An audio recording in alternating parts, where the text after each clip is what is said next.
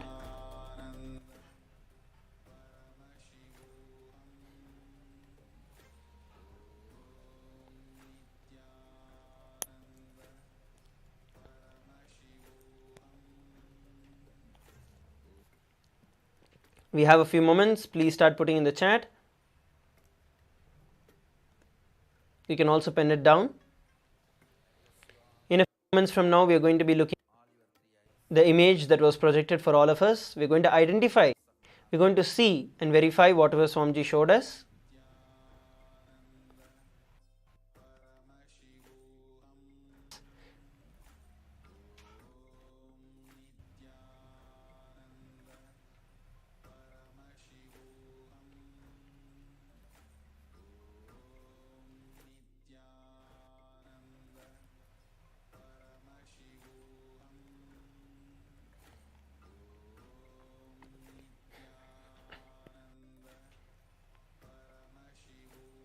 Now, let's verify the answer. So, as you can see, the color of the dress that Swamiji is wearing is green with a red turban with a big frill. So, this is the color of the dress that Swamiji is wearing. If you saw the color green and if you saw the color red or the maroon color, which is the turban color, you're right.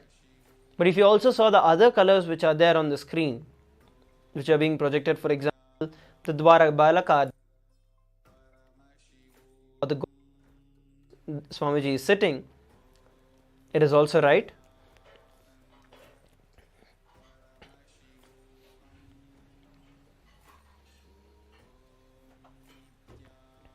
Yes, those of you who got the answers, wonderful. Congratulations to you. Now, those of you who are yet to manifest the power, don't worry about it, because we're going to be having multiple rounds of power manifestation. And as the Supreme Pontiff of Hinduism, our beloved Swamiji, told during the darshan, sit and attend the entire day's program. Attend all the sessions right from the yoga all the way till the end towards the darshan and then the power manifestation. When you sincerely attend the program, you will manifest the powers.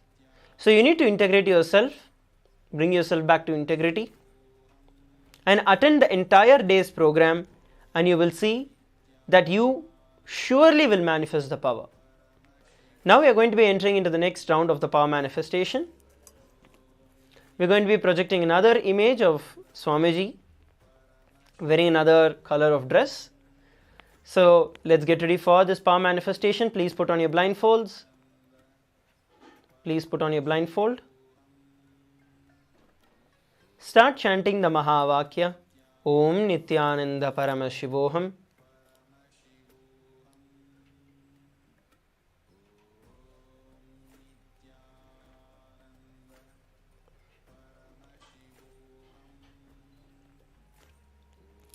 And identify the image that is being projected for all of us on the screen. Let's begin. Please start. Chant the Mahavakya. Om Nityananda Paramashivoham.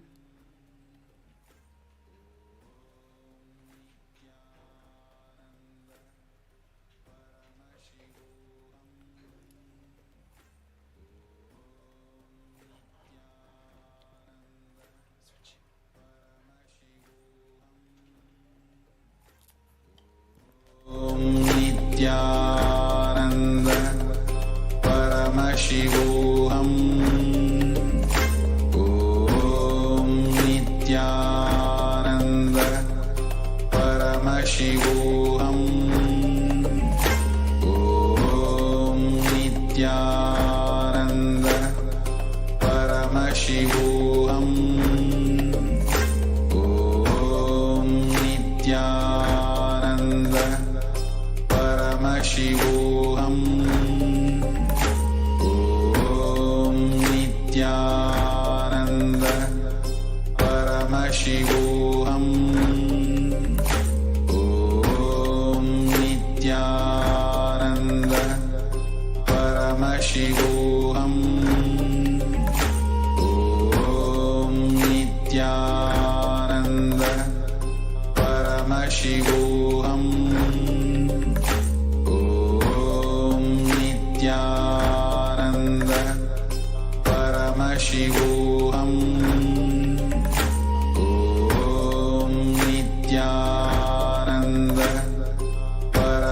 Paramashivoham. Om Nityananda Paramashivoham. Om Nityananda Paramashivoham. Om Nityananda Paramashivoham. Om Nityananda Paramashivoham. Om Nityananda Paramashivoham. Om Nityananda Paramashivoham. Om Nityananda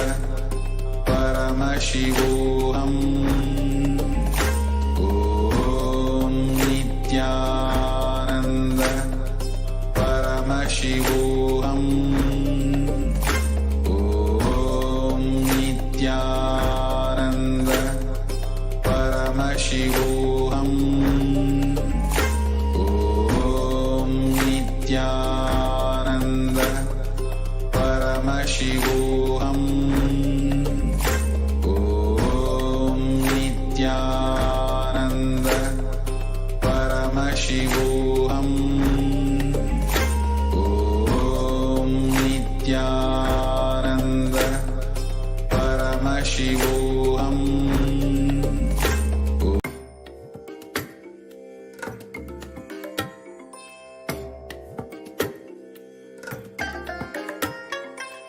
I bless you all.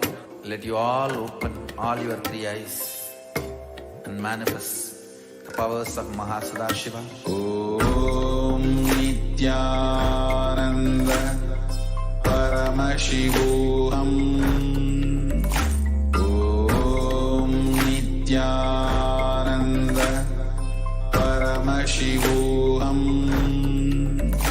Om Nityananda Paramashivoham. Om Nityananda Paramashivoham. Om Nityananda Paramashivoham. Please relax, open your eyes, and please pen down whatever Swamiji is showing you. Whatever Swamiji showed you, please pen down. Please put it on the chat. We're going to be verifying the answer. So this is actually a very cool and exciting power manifestation because we get to see Swamiji, we get to identify the colors of dress that Swamiji is wearing. So please put whatever Swamiji showed you in the chat. Please put it in the chat. Towards the entire day today, we're going to be learning the science of manifesting abundance and wealth in our life. It's going to be a very, very beautiful session. It's going to be a very, very powerful, power-packed session through the entire day because we're going to learn some of the very deep nuances of this science of manifesting abundance and wealth in our life. So make sure that you're there and attend every single session that is there. Please put in your chat, please put down in the chat whatever Swamiji showed you. Please take a few moments.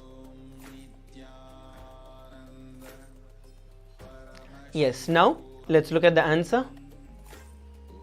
So here we are looking at Swamiji in a pink colored dress.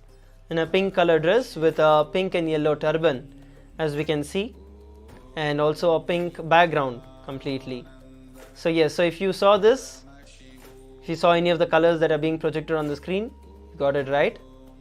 Those of you who want to manifest the powers, who did not get it right, or who want to make sure that you're getting more and more answers correctly, here the solution is where the Supreme Pontiff of Hinduism has directly given. Just attend the entire day's program today and you will be able to manifest the powers. So please take a few moments. Please share it on the social media, on Facebook. Use the hashtags #Kailasa, #Nityananda, #Power Manifestation, #Paramashivoham, and share your experience of the power manifestation. In a few moments from now, we are going to be entering into the next session of today's program, where we are going to learn various powerful cognitions to manifest wealth and abundance in our life.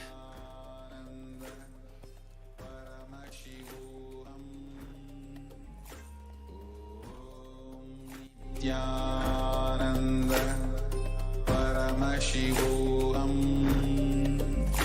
Om Nityananda Paramashivoham Om Nityananda Paramashivoham Om Nityananda Paramashivoham Om Nityananda Paramashivoham Om Nityananda Paramashivoham Om Nityananda Paramashivoham Paramashivoham Om Nityananda Paramashivoham Om Nityananda Paramashivoham Om Nityananda Paramashivoham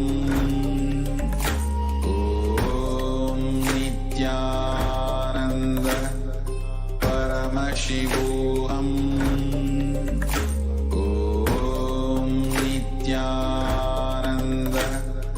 Paramashivoham Om Nityananda Paramashivoham Om Nityananda Paramashivoham Om Nityananda Paramashivoham Om Nityananda Paramashivoham Om Nityananda Paramashivoham Om Nityananda Paramashivoham Om Nityananda Paramashivoham Om Nityananda Paramashivoham Om Nityananda Paramashivoham Om Nityananda Paramashivoham Om Nityananda Paramashivoham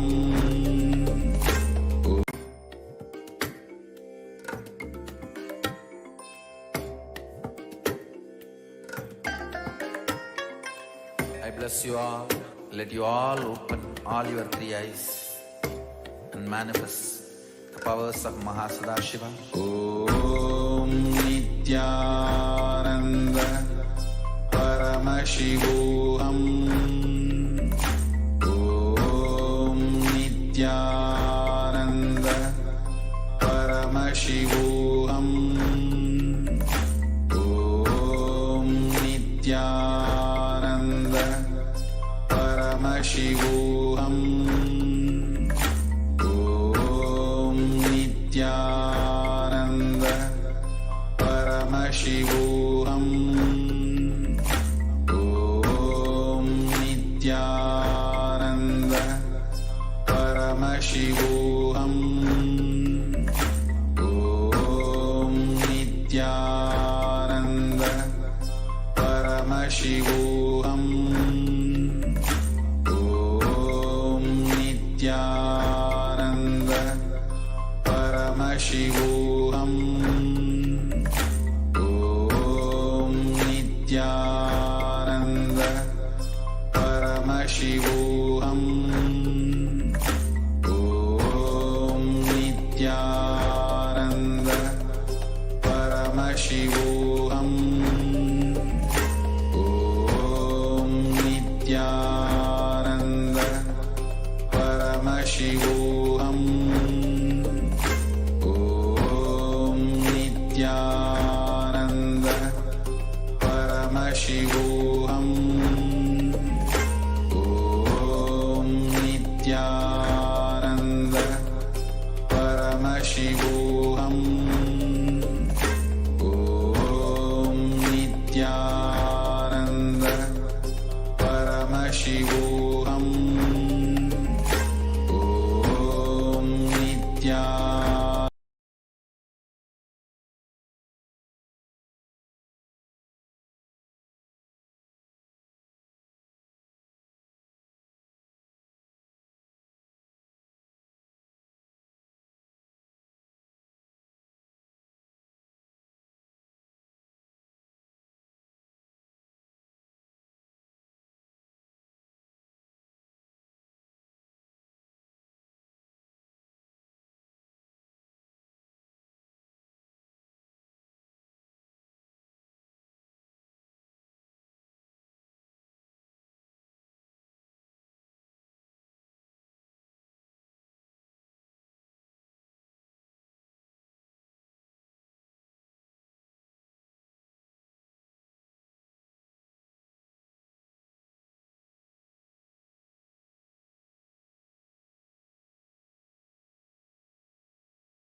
manifesting wealth.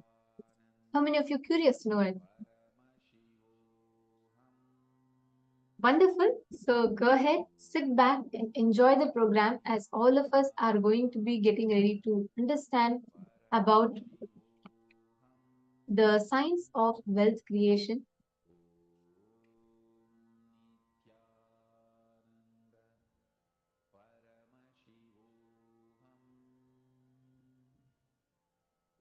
Great. Wonderful. Now, we encourage all the participants who are here to ask questions, any questions that you have, or keep sharing your clicks with us. And as much as possible, please interact with us. Share your thoughts, share what you're understanding, share all your clicks. If you have any questions, feel free to ask us. Throughout the day, interact, because the more and more you interact, the more deeper you understand these truths. So now, without further delay, let's all enter into the first session where we're going to be learning about the abode of Parandama. We're going to be learning about the Vaikuntha Loka.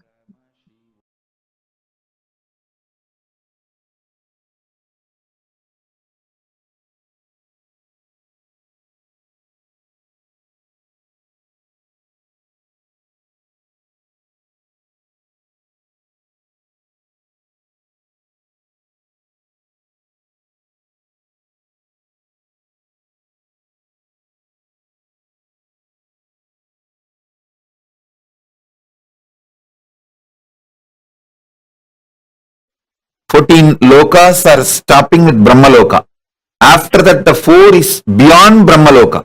Vaikuntha, Shripuram, Kailasa, Mahakailasa is beyond the 14 lokas. There is only Turyadita in those four spaces. Vaikuntha, Shripuram and Kailasa, Mahakailasa.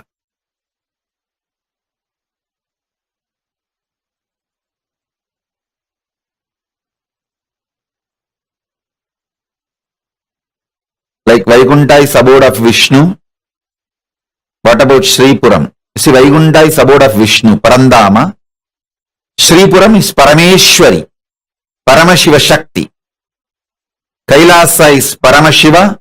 Mahakailasa is Paramashiva in his pure formless space.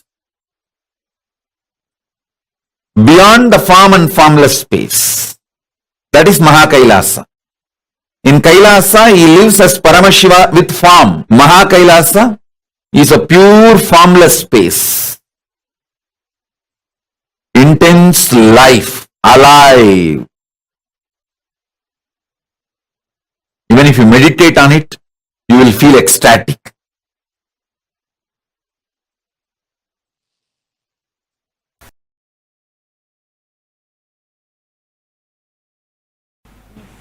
There's a beautiful story.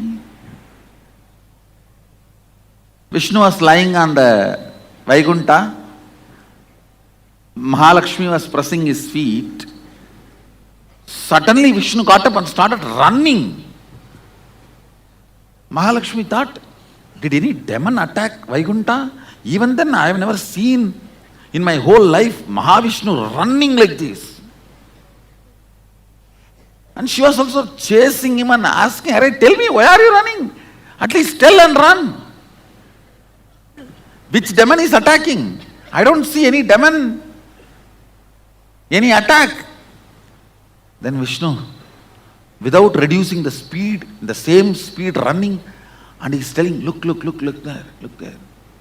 There, the Prahlada was trying his small hand and trying to show in which pillar Vishnu is there. The father is asking, Hiranyakashipu is asking, hey, in which pillar your Narayana is there? In this pillar or that pillar? So the Prahlada, small kid, he is only a 5-year-old kid. When Narasimha Avatar happened, he is only 5 years, not even 6. 5 running. So that small baby is raising the hand and trying to show. Narayana says, whichever pillar that finger is showing, I have to get into that pillar. I can't afford to let my devotee down. It boils down there.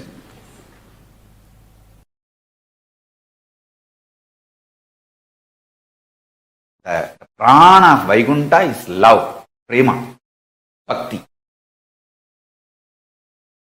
It's very intimate space, Vaikuntha. Kailasa is oneness, yaga, fire.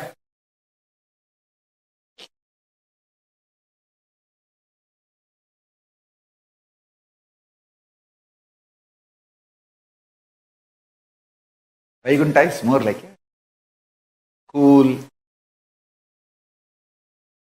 prema bhakti, the love space.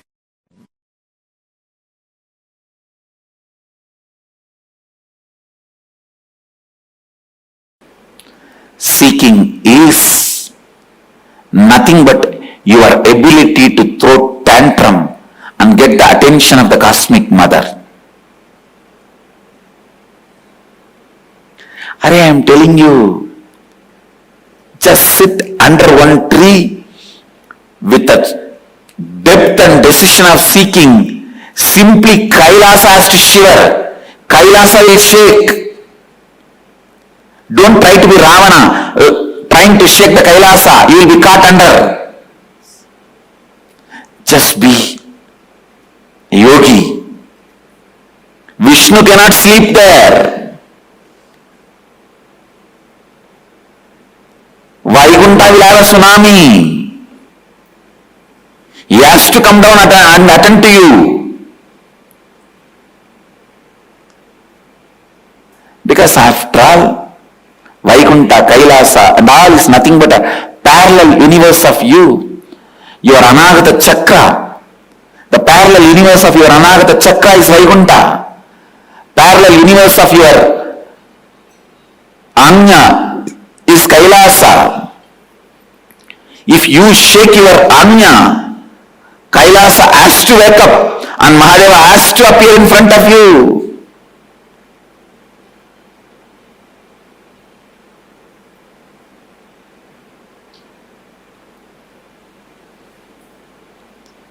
Don't be arrogant out of your seeking. Actually, when you are seeking, arrogance will not even happen. Now when I am explaining, don't see this as arrogance. Very pure, clear, confident and the straight, right guidance I am giving you. It's not arrogance. When I say, if you sit and open your third eye, the parallel universe of the third eye, Kailasa has to shake and Mahadeva has to appear. I am not arrogant. I am just revealing some of the very deep, sacred secret to you.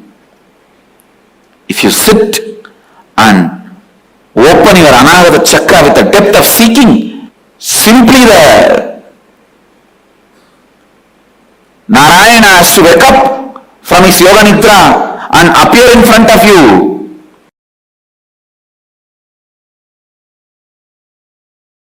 Let me explain some of the important things you need to know about puja. The first truth you need to know, God exists and He accepts your love, your devotion. Actions you perform as demonstration of your sacred sentiment that I love you, I am surrendering, I recognize your existence in my existence. Whether you are happening to me in the form of joy, health, wealth, bliss, contentment, all the good things I feel as good things, or some things which I am not yet able to recognize as good things. You may be happening to me in whatever way you want, whatever way life is happening to me, but I do recognize your existence in me, in my life, in my existence. Sharing this truth authentically is what I call devotion, bhakti.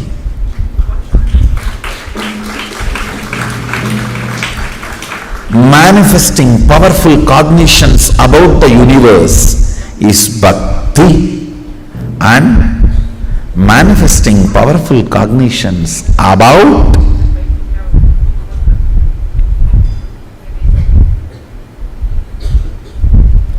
everything that exists is puja. Puja is the time you naturally manifest most powerful sacred cognitions about life, about universe, about God. Especially if you understand those mantras, the sacred sentiments, meaning behind those mantras. We will start soon classes, sessions, for every one of us to understand the sacred sentiments. When you sit with those sacred sentiments and Bhava Samadhi, I tell you, it is literally Shaktipada with Sadashiva himself.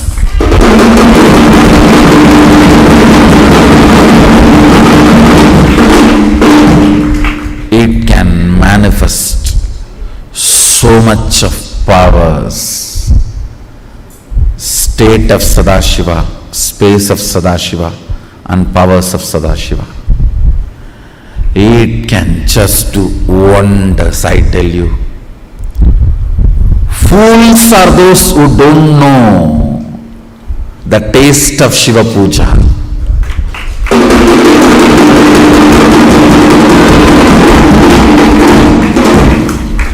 It is actually literally missing an important component in the life. When I use the word Shiva Puja, maybe you should take this as a meaning of Ishta Devata Puja. I don't want to exclude the Shaktas or Vaishnavites or other deity worshippers.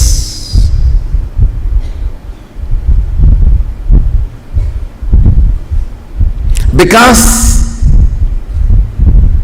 now I am practicing and promoting Shiva Puja, I am using the word Shiva Puja. Otherwise, you should take this as a Ishta Devata Puja. Whoever is your Ishta Devata, I tell you, the Ishta Deva Puja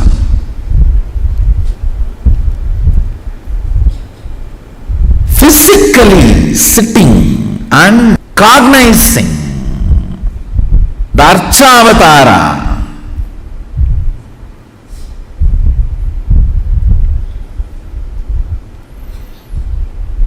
and collecting all the things needed to offer it to him, and offering by invoking the tremendous sacred sentiments and just getting soaked into it. It's a methodology of creating Kailasa wherever you are.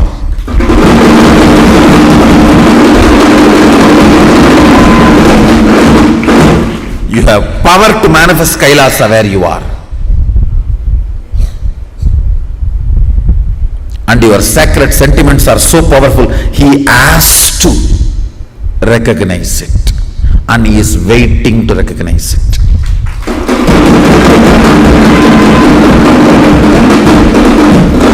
Sadashiva may not need your puja, but he is waiting to respond to your puja.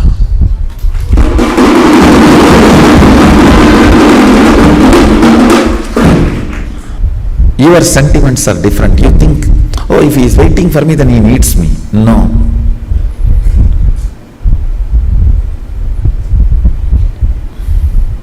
He doesn't need, but he responds. He is alive, very much alive, available.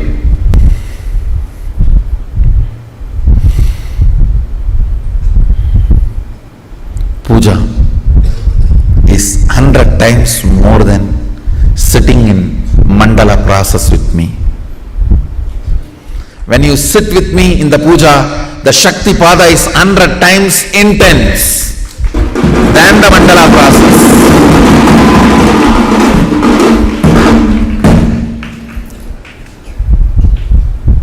Because the sacred sentiments invoked.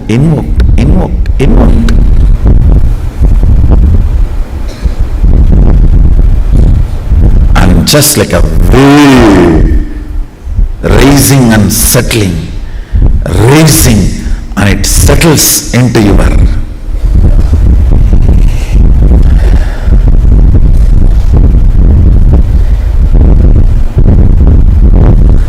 muscle memory. The sacred space of puja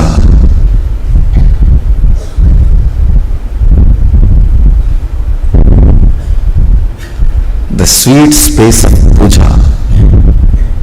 So it is such an intimate romance, I don't have words to describe it.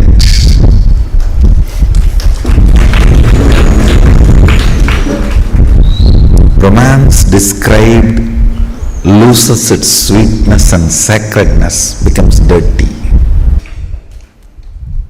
If I just see last 39 years of my life on the planet Earth, what is the activity in which I have spent maximum time? Not yoga, surely not talking to you guys and taking class, not doing Sangha activity, not doing meditation,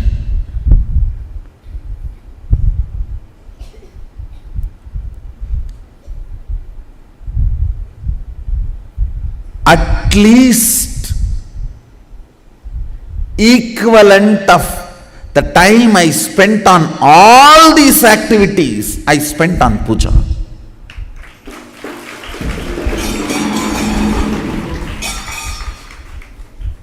Sometimes 11 hours or 15 hours at a stretch I will sit and do puja.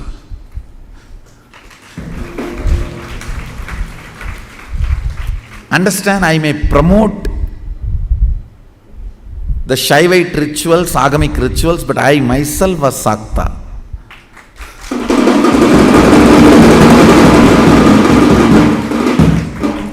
I practiced Shakta tradition, Sakta Sampradaya, means worshipping Devi.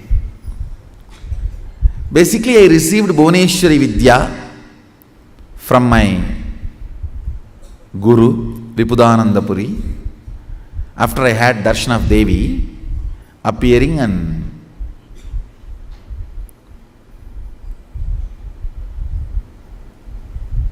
I made the deity of Devi with my own hand in a stone variety called soapstone.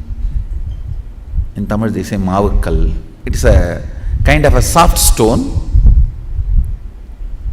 I myself made tools with my own hands and carved, took the help of local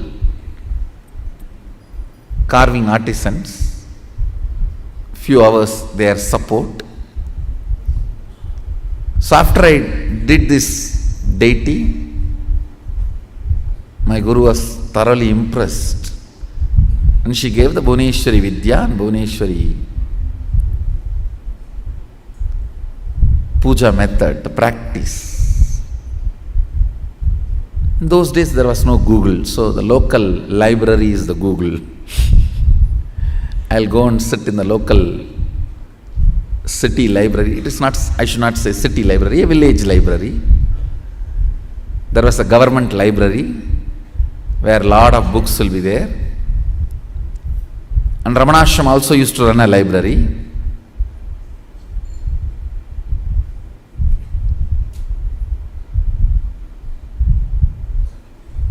So I used to go there and sit and download the books.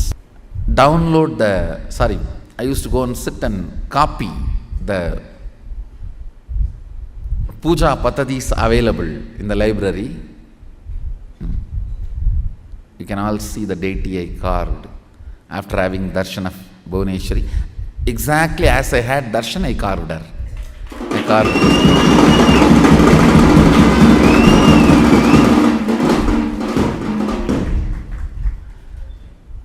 and actually my life started with puja. It is Ganapati puja, Ganesha puja, with which my whole life started.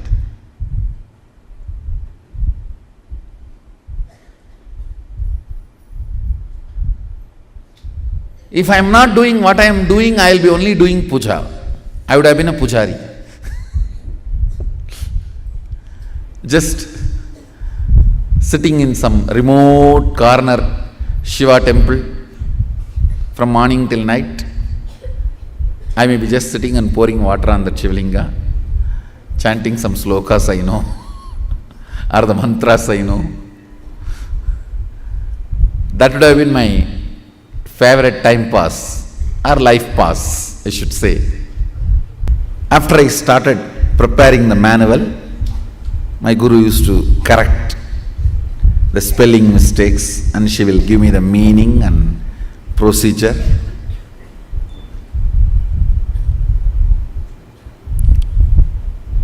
Before every puja, I will prepare elaborate manuals to instruct myself and study. Still, fortunately, we have few manuals protected by my mother. Some of the manuals I prepared for Sri Vidya and Ramakrishna Puja and other Shodasopachara Pujas, like Sadashiva's Puja and Ganapati Puja and Durga Puja and Vishnu Puja.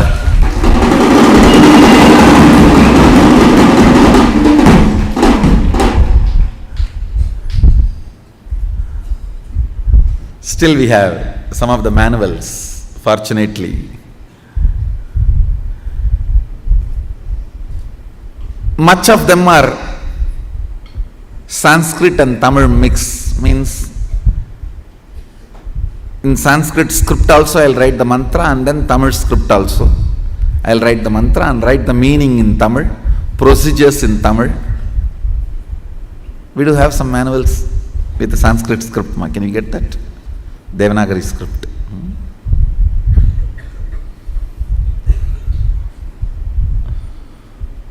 Some I will write only in Tamil, but I will first prepare elaborately to educate myself.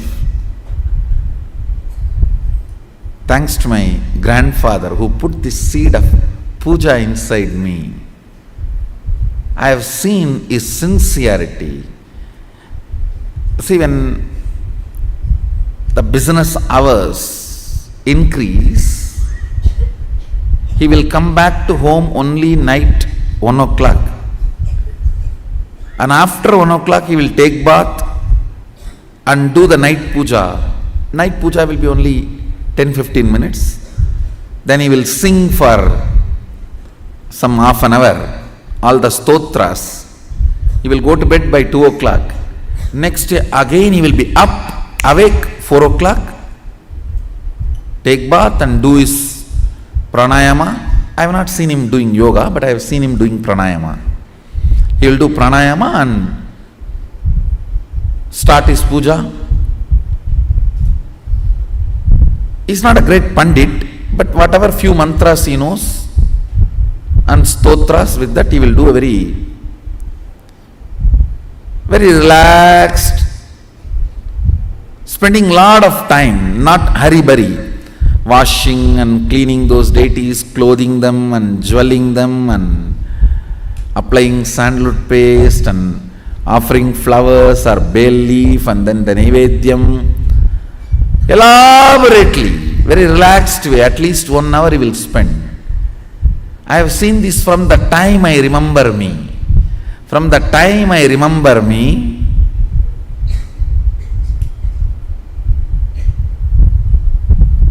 I used to sit with him. It's like a Skandamata's age itself. My mother used to put me where he does puja. So only hearing his morning puja bell, I'll open my eyes.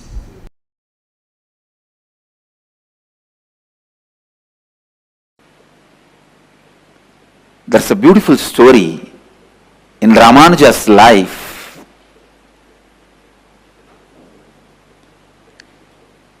He goes to his guru and asks him to give one method to achieve the ultimate. In Vaishnavism, the ultimate is the space in Vaikuntha, means the space of Vishnu. Ramanuja was in such high level of completion, the Guru gives him the initiation into the great mantra, Namo Narayana, Om Namo Narayanaya.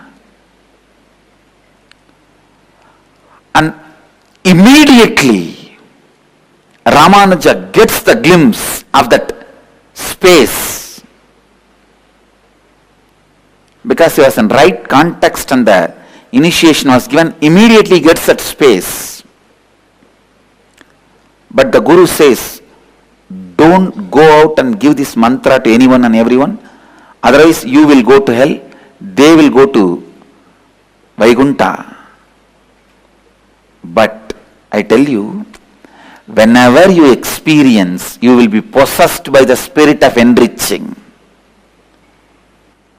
Whenever you experience, you will be possessed by the spirit of enriching. Here Ramanuja was possessed by the spirit of enriching. He runs to the temple tower, stands on the roof and calls everyone and says, come on, come on, come on. I have a secret technique to achieve Vaikuntha. If I teach you all this, I may go to hell, but you will all go to Vaikuntha. Please learn.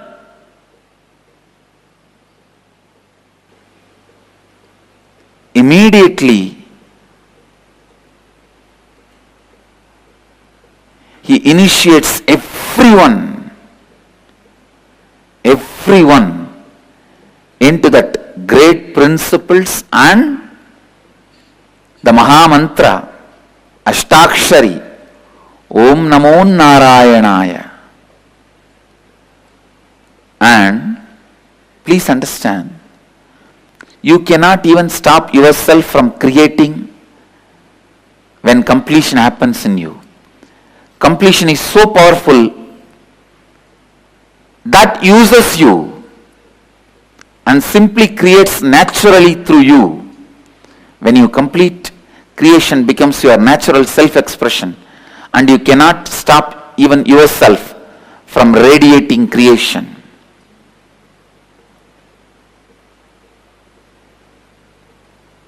And I tell you, if I am asked to stand on the rooftop and shout, I will shout only this one word: completion, completion, completion, completion.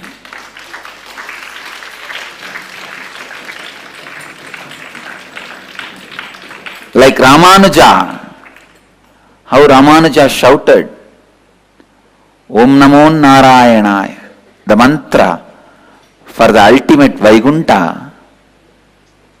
If I am asked from my experience, I will shout only this one word: completion, completion, completion. Learn the science of completion. Live the science of completion. Live completion.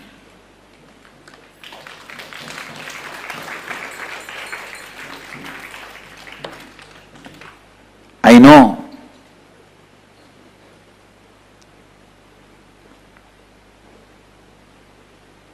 Ramanuja was heard by a few thousands. Now I am heard surely by few millions, because I am shouting in the media. But I tell you, completion, completion, completion. Learn the science of completion and complete with everything.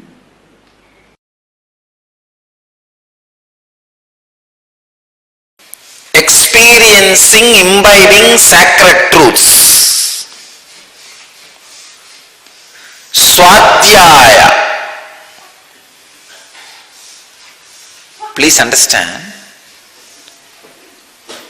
If you want to experience Vishnu, Vishnu represents a sacred truth of cosmic pervasiveness. Vishnuhu means cosmic all-pervasiveness. Imbibe that sacred truth of cosmic all-pervasiveness through deeper and deeper understandings and visualization. Then you will have the communion with Vishnu. Shiva is the extraordinary bliss of enlightenment, the cosmic auspiciousness, life. Very source of life is cosmic auspiciousness. Understand?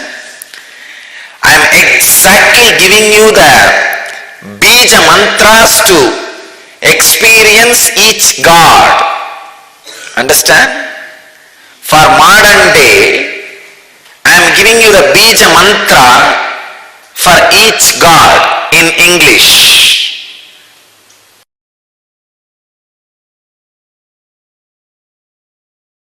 Pure consciousness is all-pervasive. Even the moment you meditate, you just know.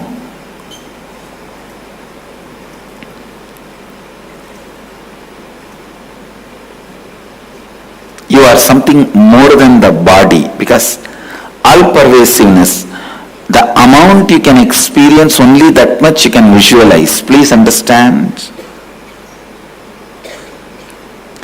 Physical things, for example, this seat, this asana, even if you don't experience what it is made of and how it feels, you can see it.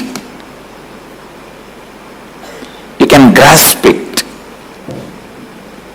But the more and more things become subtle, it's the depth of your experience, how much you feel one with it, that much only you will know it. For example, physical, I already gave the example. You don't have to become one with this seat to see this seat or to use this seat, but a mental idea. You may need to become one with that idea to grasp the emotion and context behind that idea. Spiritually, how much you experience oneness with that idea, that much only you will even understand it. Please understand, pure consciousness is all-pervasive. Meditate on it. What is it? All-pervasive. Is it ocean? No. Even water is not all-pervasive. Is it air? No. Beyond the Valimandala, they are filled. It's not all-pervasive. Then what is the all-pervasive? Space? No. Like space. Because even in our space only there are some few billion planets. But universe is much beyond. Few billion planets we have ever understood or imagined. Vyakta, avyakta, manifest and unmanifest. Manifested and unmanifested. Vyakta, avyakta. manifest and unmanifest.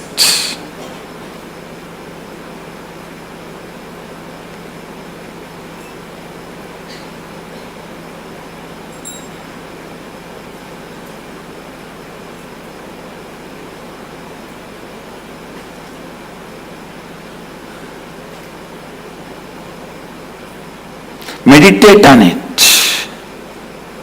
Meditate on it. Meditate on it.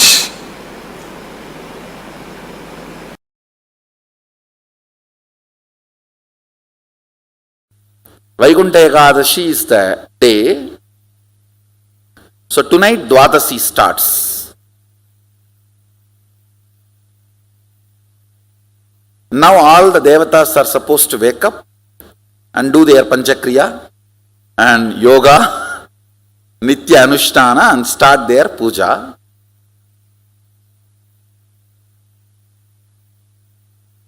As a gift, bonus, Vishnu opens all the 11 dimensions and blesses the universe. Anybody has a free entry today.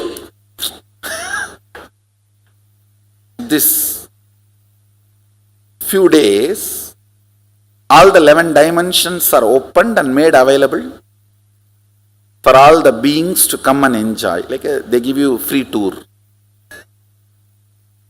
and free entry. And I want you to know all these are not jokes. It's true. It is really true.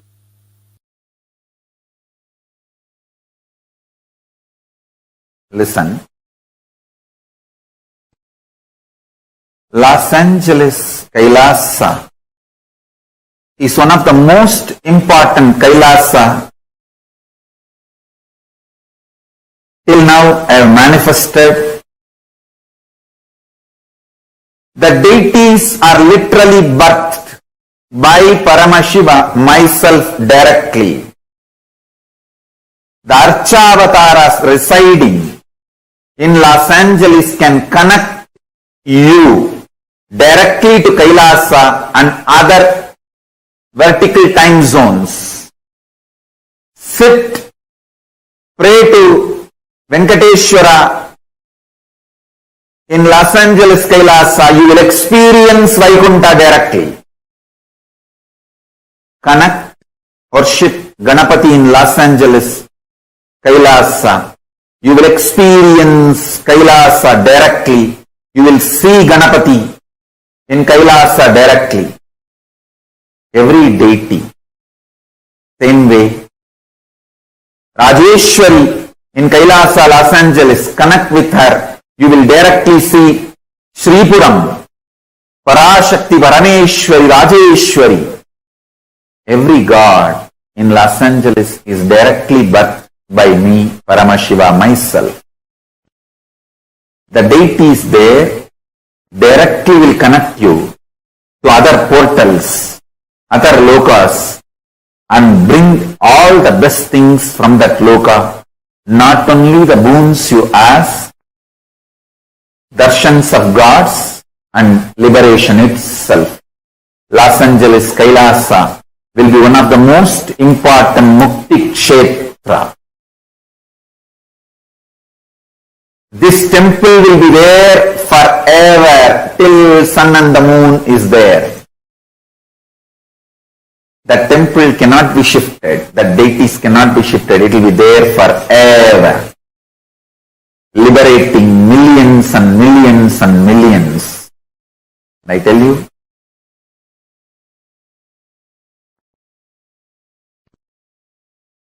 Whatever way temple can be expanded, renovated. But the deities have to be there permanently forever. They cannot be moved. And they will directly connect. Anyone who comes there, prays there, to Kailasa, immediately.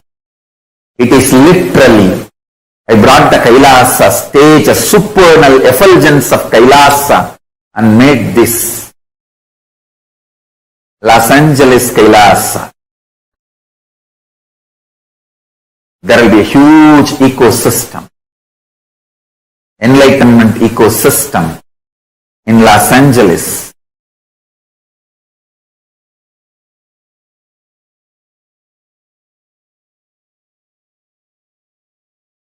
Like Tirumala, Tirupati, Varanasi, Madurai, thousands and thousands will stand in queue for hours and have darshan of Los Angeles Kailasa.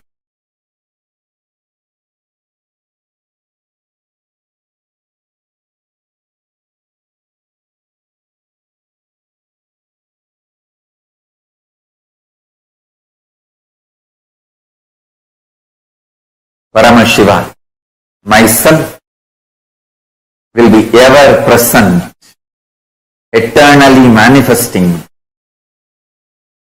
with all the gods and goddesses of Kailasa in Los Angeles Kailasa, forever, gracing every devotee, disciple, even visitors and viewers.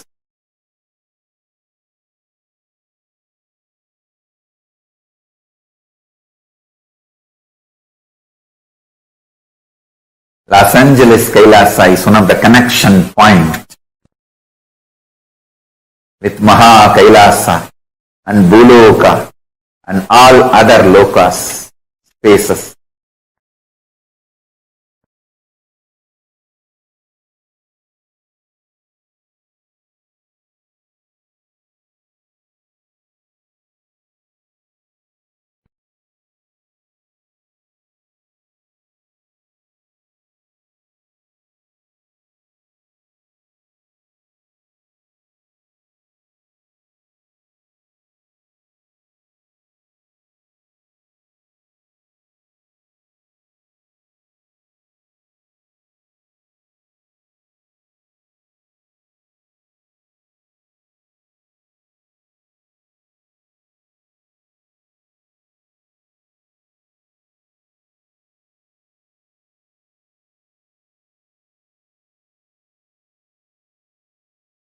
Los Angeles Kailasa is literally place where Paramashiva's being exists.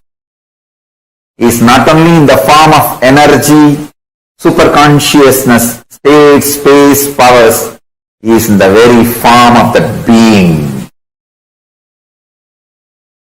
accepting, receiving our worship, prayers and responding with the grace and compassion and love and blessing.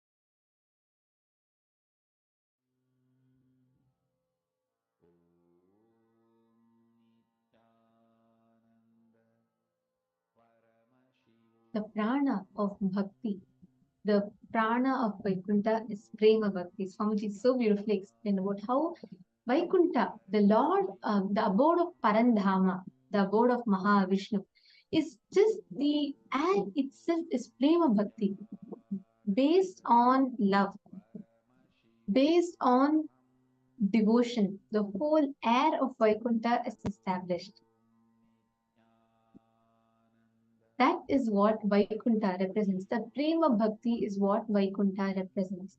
And now all of us here are going to be lifted to this space today when we all connect and have the darshan of Swamiji. Please understand, Vaikuntha is nothing but the love, the feeling connection around, as we live around Parandama, around the Supreme Consciousness, right? In this whole vertical time zones chart, if you all can see here, this is Vaikuntha. This is where Vaikuntha is. This is, you all can see the Bhuloka. And above all of these, on top, it comes after Brahmaloka, it's Vaikuntha. And after Vaikuntha, it is Kailasa. This form of Bhagavan Paramashiva, known as Keshavartha Murti, is also called as Shankara Narayana.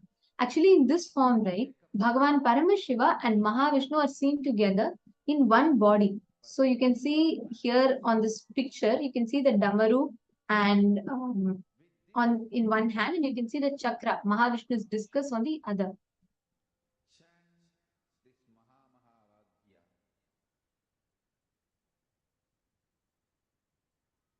It is a very beautiful picture. This is the image where Swamiji himself used to had carved this deity, and this is the deity of Mahavishnu, Venkateshwara, in the Los Angeles, in the US. And this is the Venkateshwara in Southern California, and as its largest and the most blissful manifestation of Mahavishnu, sculpted and consecrated by Swamiji himself. And Swamiji's vision was to create a golden shrine for Bhagavan Venkateshwara as an exact replica of the Sanctum Sanctum of the Tirumala Tirupati Venkateshwara.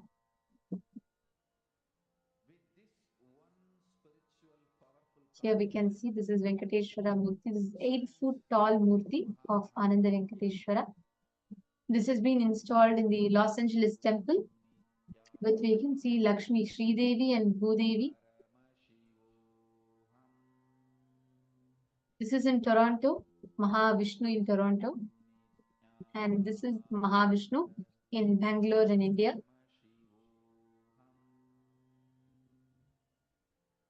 Like Swamiji explained, Vaikuntha is a space which only can be attained by love, devotion. When you are connecting to Mahavishnu, when you are manifesting, you just need to connect to that space. Whatever is willed by your consciousness will attain. You will be able to attain that. Actually, the Shastra Pramana beautifully tells the power of attaining whatever is desired by mind. Prapti is attained in Vaikuntha. Parallel universe is of your Anahata Chakra is Vaikuntha. Paushkaragama. The Vidyapada beautifully describes how the Ishitva, Vashitva, Prakamya and Prapti is attained in Vaikuntha. It is in this space that all of us get to manifest, and Vaikuntha can be reached only by pure devotion. Devotion is the key to reach Vaikuntha.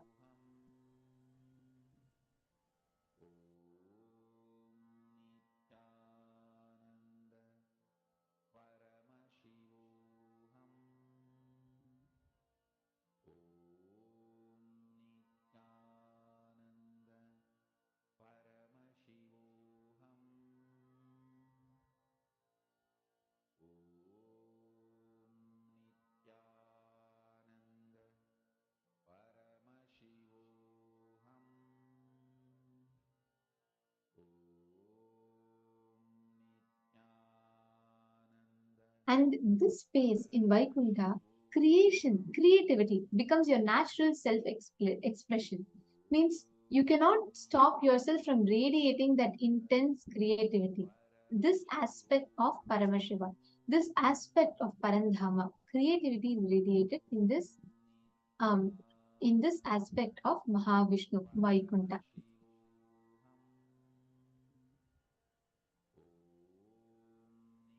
Actually, Parandama, the space, whenever you awaken that ultimate love and bliss in you, you start manifesting that experience.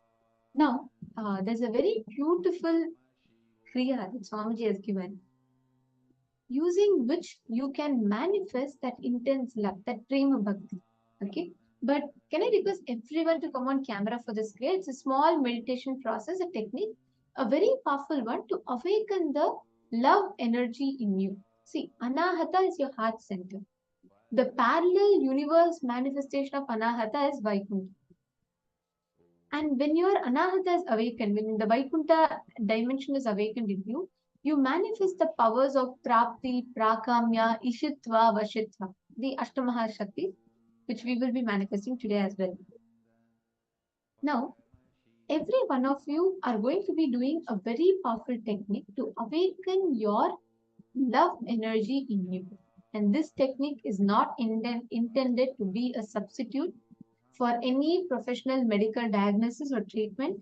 So, if you're an individual with any type of medical condition, or if you're elderly, if you're below 14, or if you suspect that you are pregnant or you might be pregnant already, do not do it. Please confirm with your doctors before you do it once.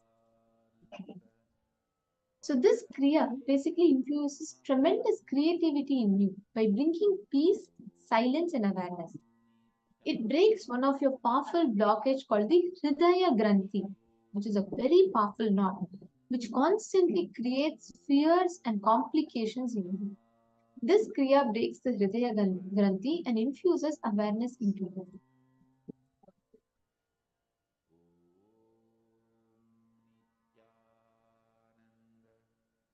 So can I request everyone to sit in Vajrasana as shown in the picture here?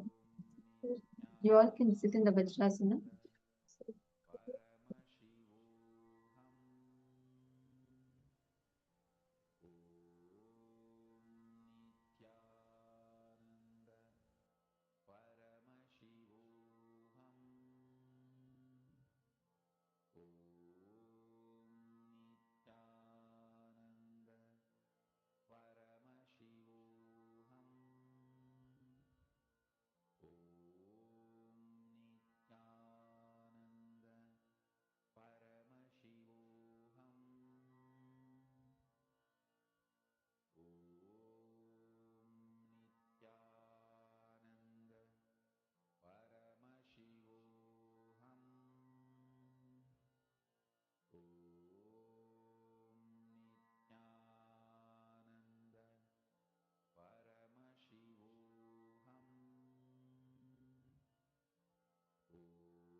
Now, once you have been seated in this position, we are going to be entering into the next step of the Kriya. Now, with a bellowing sound, forcefully blow out air out of both the nostrils so that your abdomen gets tucked in and up. Slowly allow the body to inhale. You're going to be repeating this cycle for 3 minutes. And this is more like a warming up step. The Bhastrika it is called. You're going to be putting your hand on the stomach and you're going to be forcefully exhaling. Okay? Are all of you catching it? We'll be showing to you all once. See, please make sure your breath that you are taking in, exhale it forcefully out. Okay? Make sure that you're putting you all can put your hand on your belly and you can actually feel it. Please sit straight.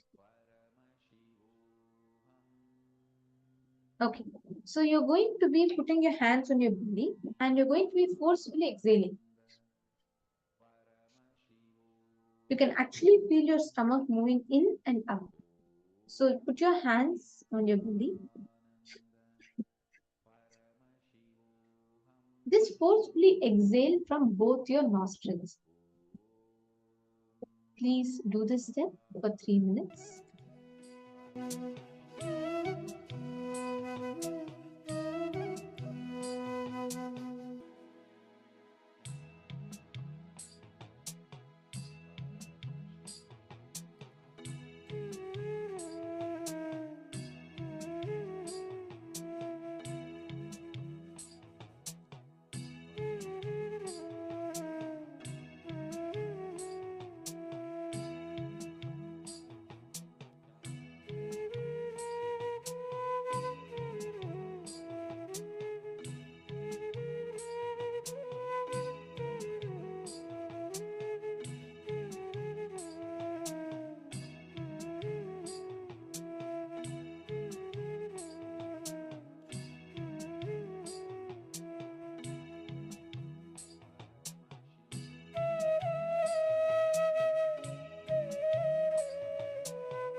Dissolve, enter into the second step of the Kriya.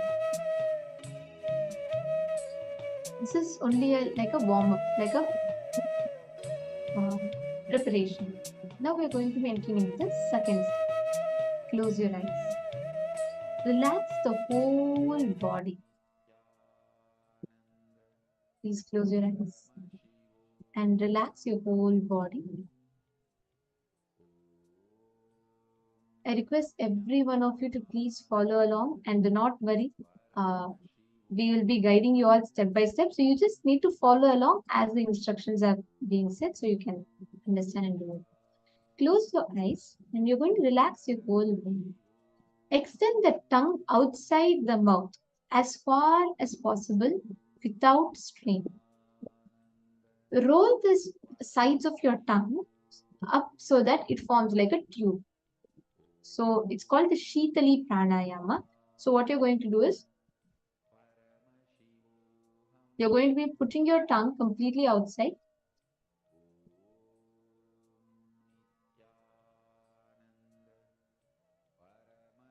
So you're going to be inhaling, drawing the breath through the tongue and exhaling through the nose.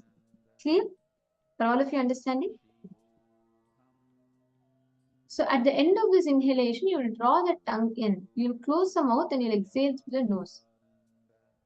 So this breath should produce a noise similar to the rushing wind. Like a feeling of icy coldness will be experiencing on the tongue and on the roof of the mouth. Okay?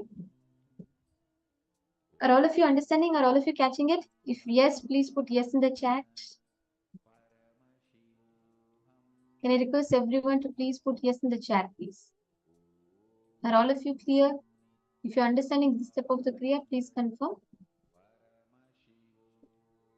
This is a very important point, so I just want to make sure all of you are clear with it.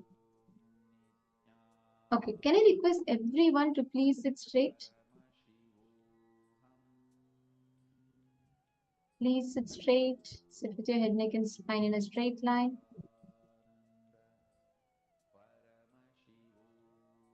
Yes, you're going to be rolling your tongue into a tube. You all can do it along with me. Stretch it out as far as possible.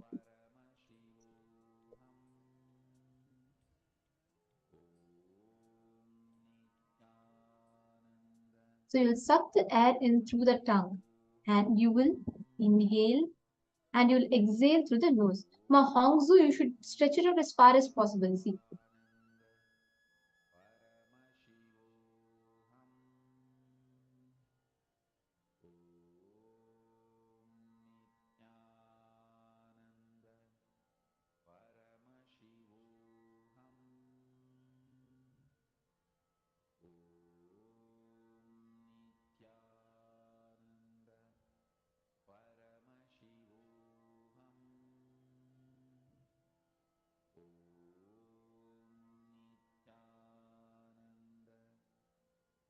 You're going to do this Shitali Pranayama for 7 minutes. Please sit straight. I request everyone to do this along.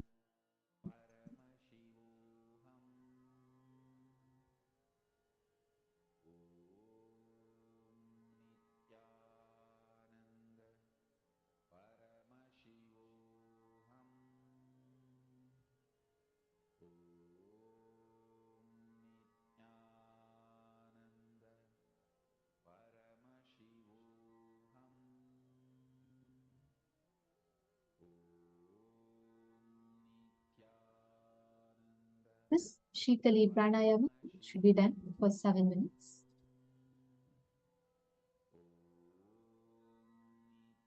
Please make sure you're not slouching, sit straight, have your back straight.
Please do this step sincerely. I request everyone to not stop. Please do it. It should be done consistently for 7 minutes to have the impact. Please continue doing this step. Please roll your tongue and make it into a straw shape. And you're going to be manifesting. So you're going to be breathing.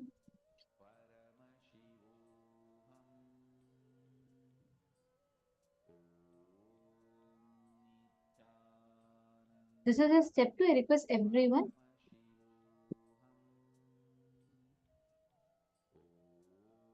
Inhale through the mouth, exhale through the nose. Mayujinkin. That is right. You don't need to hold the breath while doing this. You inhale, take your tongue in, and then exhale. Again, inhale, take your tongue in, and exhale.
Actually, this will not make you fall asleep. Every one of you, as you're all doing it, this will make you feel very fresh. So do this, and after this step, in the next step of this process,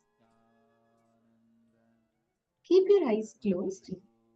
Inhale simultaneously through both the nostrils and also the mouth. Hold as long as you can, as long as you're comfortable. Don't try to hold for too long and don't become uncomfortable.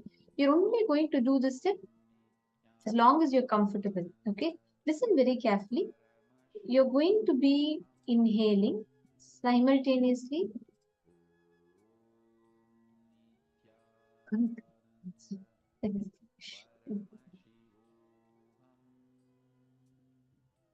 You're going to be inhaling simultaneously through both the nostrils and the mouth. So it'll be like,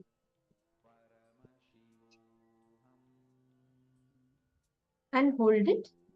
And then when you can't hold it anymore, when you can't hold it longer, exhale as slowly as possible through the nostrils. Okay?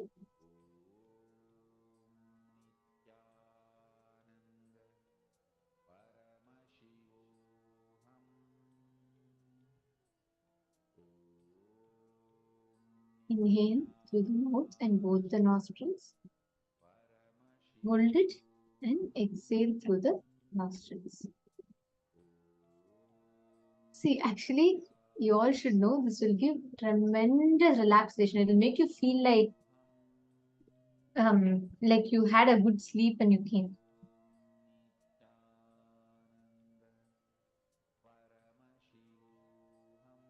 Yes, Masurya Lakshmi, very nice. You're doing correctly.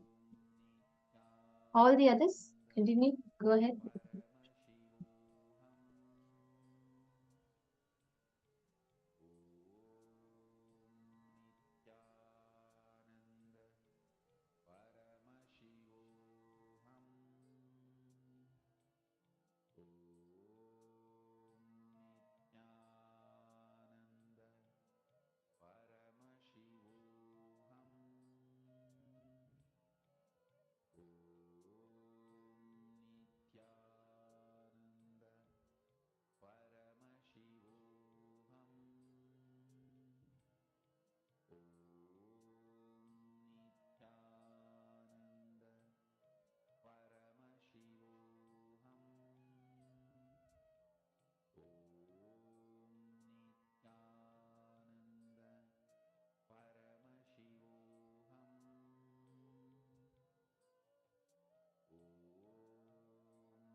Now, please relax. Slowly, very slowly, please settle down. Now you can take a few minutes, drink some water, breathe in and breathe out normally, and relax. Actually, this Kriya, right, it awakens the brain grooves in such a way such that the creativity in your brain, see, when when the oxygen level in the brain increases, your brain tends to become more active, more creative, and you will see suddenly you will feel like an expansion and lightness. This whole Kriya, the process itself is to directly work on you to enhance your creative thinking, to enhance your creativity itself. Just doing this every day will give you such profound impact in your brain. All right. So now we're all going to be entering into the power manifestation session. Let's all get ready.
Sure, please, Satya.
Now, today we have so many exciting powers. The powers for today are the Ashtamaha Shaktis, where we're going to be manifesting the 8 lordly powers that actually are they're the Ashta Aishwaryas, they're called. They are the characteristics of a Bhagavan. When we say Bhagavan, there are various characteristics. There are 6 characteristics which are encompassed in that, one of which is these Ashtaishwaryas, these 8 great lordly powers. We'll be starting with the power of Anima and Mahima, which are the powers related to the body. The physical body is what is the manifests through which these 2 powers of Anima and Mahima manifest. These are very exciting powers because with this power, we'll be able to change the size of an object, of yourself and of any external object. Changing the size of an object. Anima means making it smaller. Mahima means making it bigger. Are we all excited for this? Let's enter into this round of power manifestation now. We'll start with the Shastra Pramana for the power for the Ashtamahashaktis.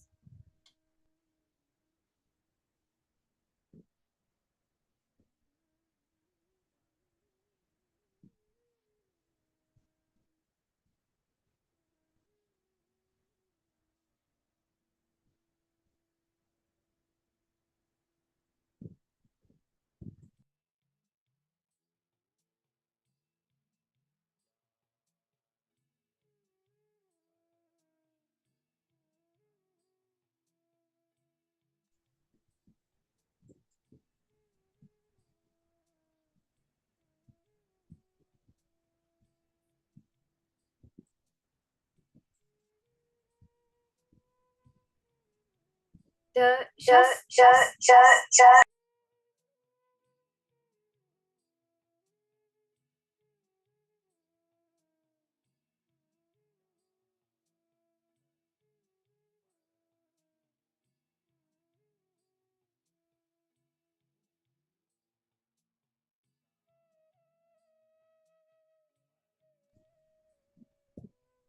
Sorry for the technical glitch. For the power of Anima and Mahima,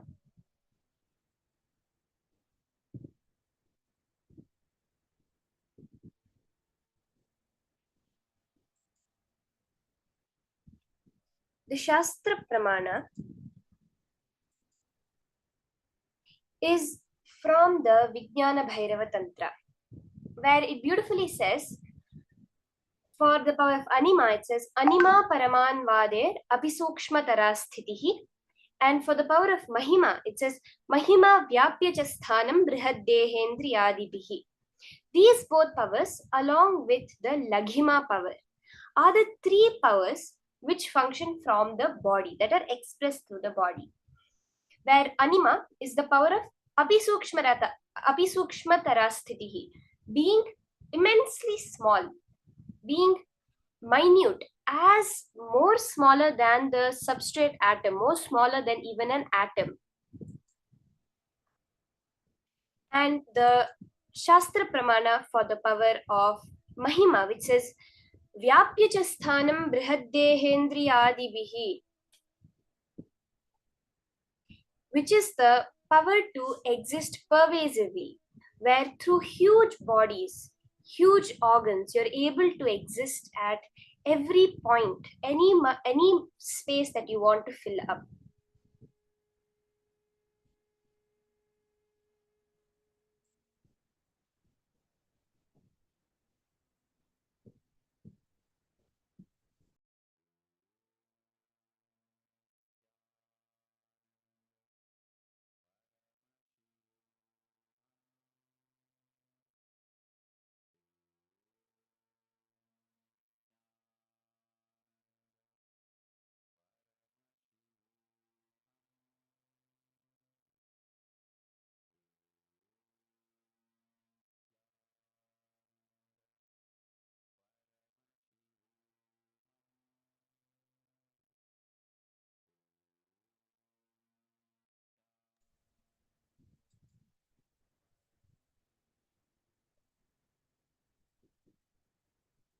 The Apta Pramana for this power is where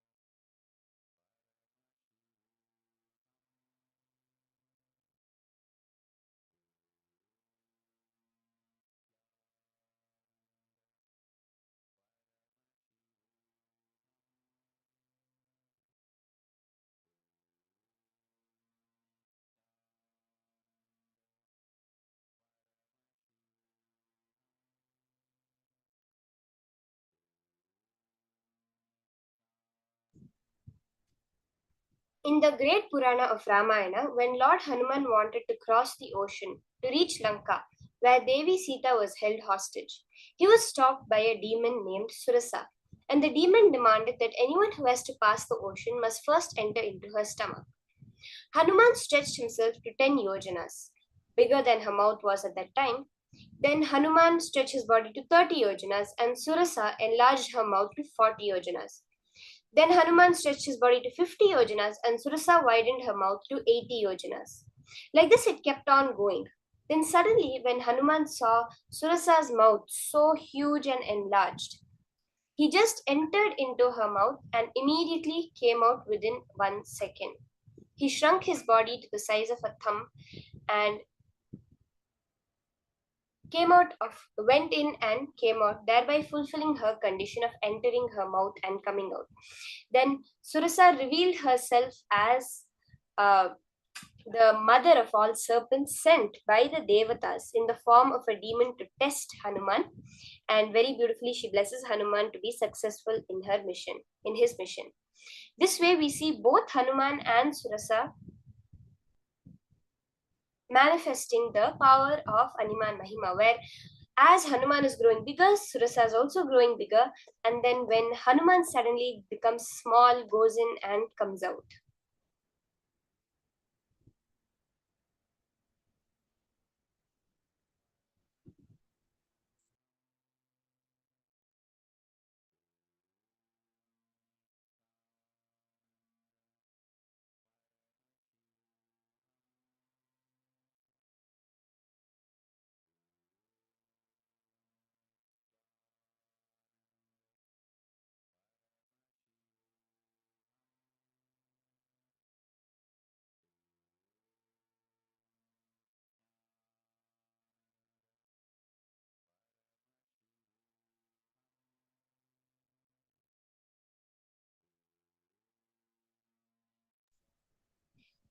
The Atma Pramana for this power is from the life of Swamiji himself,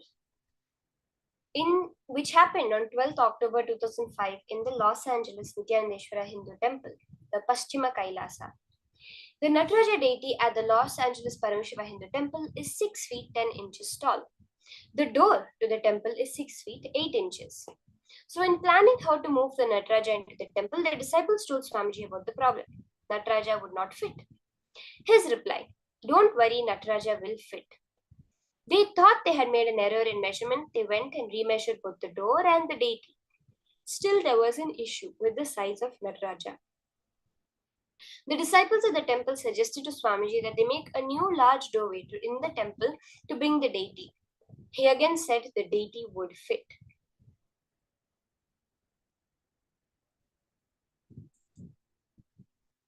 So the day came that they were moving Nataraja into the temple. There were 10 people all working to move the Nataraja, who was again on 2-inch rollers, added even more height to the deity. They came to the door. Nataraja was 4 inches too tall. They all stopped and turned to Swamiji. Swamiji asked the disciples to push up on the door frame. The door frame was metal, and above it was 2 stories of solid concrete building.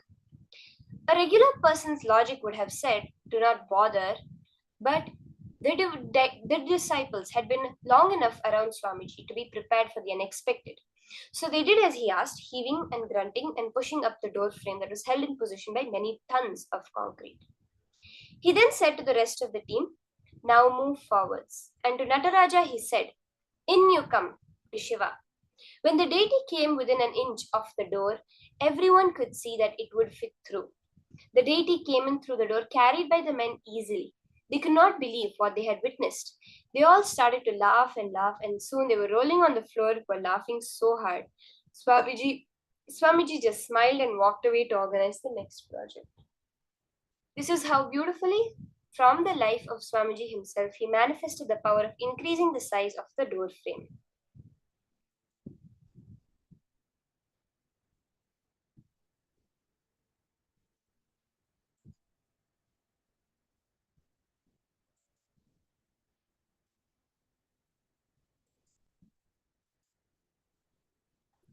So in the first round of this power manifestation, we'll do the power of Mahima. increasing the size of an object. So can I request everyone, for the starting of this power manifestation, you can get any object which you consider as a precious object.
Nityananda Paramashivoham. Once you have collected an object, you can collect some precious object like a gold chain, a ring. Yes, Ma Hongli Wang, you can use this object to directly increase the balance of your account. Very much, Ma. You can use this power. You can sit and keep any representative of wealth in front of you. You can keep a ring or some precious object, something that you consider wealth in front of you, Ma. And you can manifest the power of Mahima on that object. Keep your context big. See that now the size of this object increasing is directly proportional to the balance in my bank account increasing. And it will happen. Today's full day we are having the blessings of Keshavartha Murti, the Lord, the manifestation of Paramashiva showering wealth on all of us. Through this power manifestation, make the manifestation of wealth also happen in your life. Once you have marked the current height, the current size of the object, sit straight, connect to Paramashiva, and declare the height of your object to increase. Once you have made the declaration, get into the space of pretense and clutching, vibrating with the Mahava. Paramashivoham.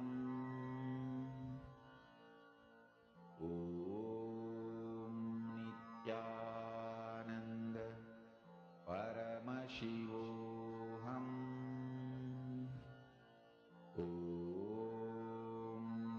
Nityananda Paramashivoham.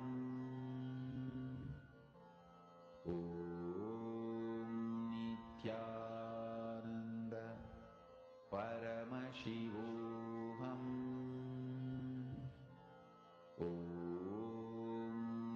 Nityananda Paramashivoham. Nityananda Paramashivoham.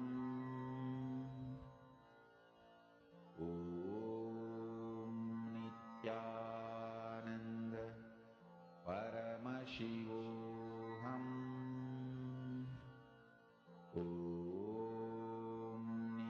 Nityananda Paramashivoham.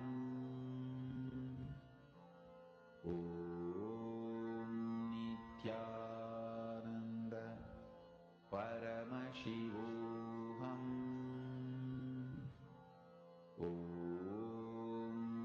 Nityananda Paramashivoham. Nityananda Paramashivoham.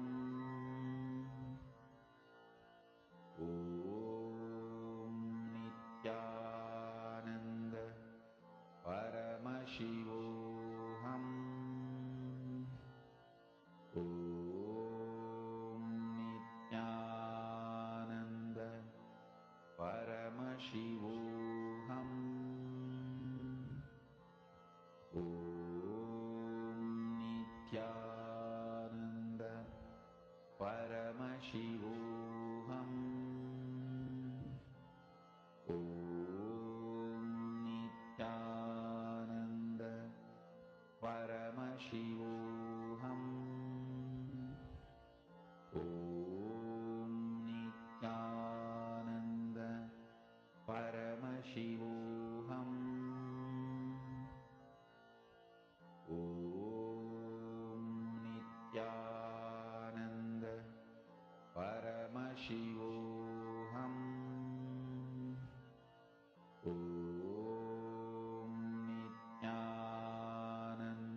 As you're doing the manifestation, keep your awareness, your attention on the experience of oneness with Paramashiva.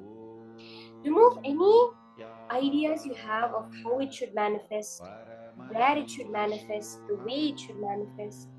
Keep your full awareness, your full attention purely on the space of experiencing Paramashiva. Not on the manifestation, but on the experience of being in the space of oneness.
Paramashivoham. Om Nityananda Paramashivoham. Om Nityananda Paramashivoham. Om Nityananda Paramashivoham. Om Nityananda Paramashivoham. Om Nityananda Paramashivoham. Om Nityananda Paramashivoham. Om Nityananda Paramashivoham. Om Nityananda Paramashivoham. Om Nityananda Paramashivoham. Om Nityananda Paramashivoham. Om Nityananda Paramashivoham. Om Nityananda Paramashivoham. Om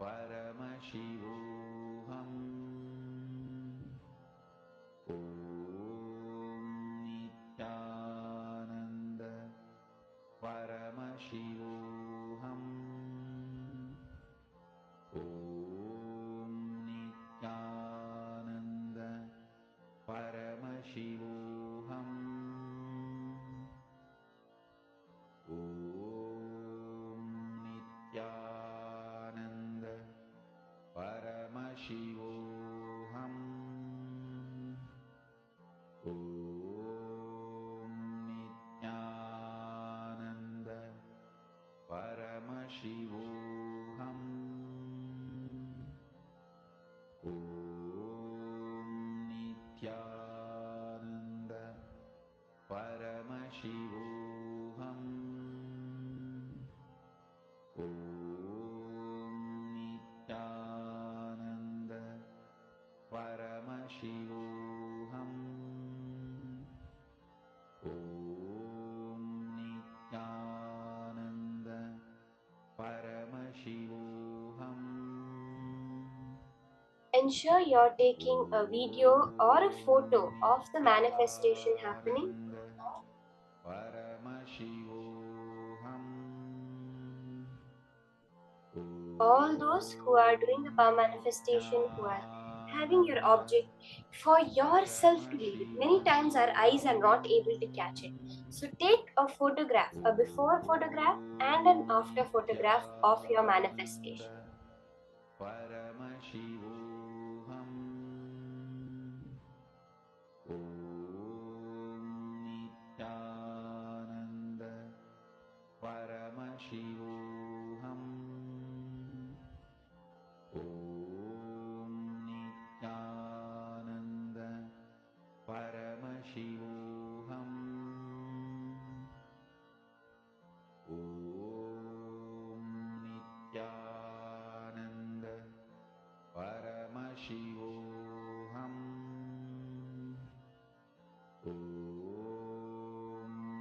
Nityananda Paramashivoham. Om Nityananda Paramashivoham. Om Nityananda Paramashivoham. Om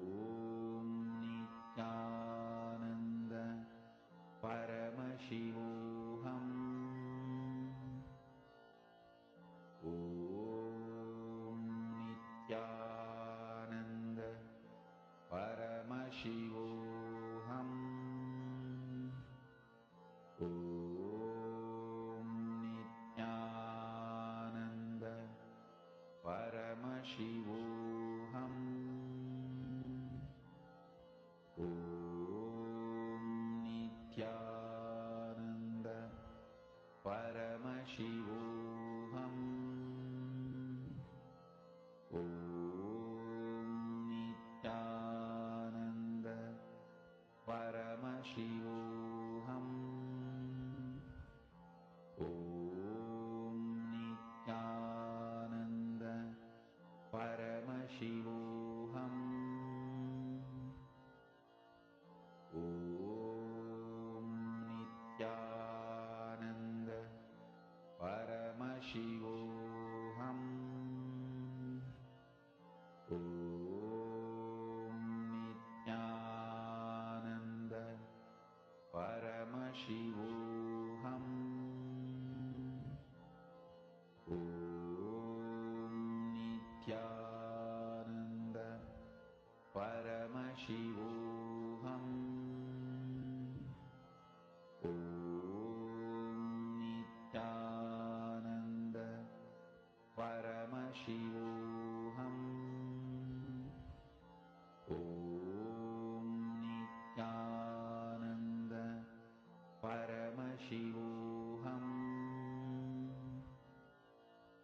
Om Nityananda Paramashivoham. Om Nityananda Paramashivoham. Om Nityananda Paramashivoham. Om Nityananda We can all relax. Can verify the manifestation that has happened now. Check back the size of the object, how it has changed. Take a picture. It'll start with very subtle changes of just small size changes, etc. But then you will be able to see like it will change by inches and the whole manifestation will just become so phenomenal. Let's all take a few minutes, verify. Remeasure the object in front of us. See the signs of this whole power manifestation that Swamiji is giving us. Now, when we're doing this, we're measuring it and we're saying, oh, I'm manifesting, I'm not manifesting. If you see what modern science is able to do, they measure it at the subatomic level. They increase the size, decrease the size, materialize gold, turn lower metal objects into high metals at a atomic and subatomic level. See, it's not that we're using the Large Hadron Collider to measure or some kind of huge machine to check the difference. It's just our two eyes and maybe a camera. So never feel that you have not manifested. Just work more on it. Sit with that confidence that my Guru has said. See, as Swamiji said in the session, he cannot let you down. He will manifest for you. It just takes a few times for us to start recognizing that manifestation. Now, we're going to be entering into the next session. See, the ideas that we have about wealth are usually what the society has taught us. And Swamiji says the only thing the society teaches you is anything it can do to keep you more in delusion, keep you more under its control.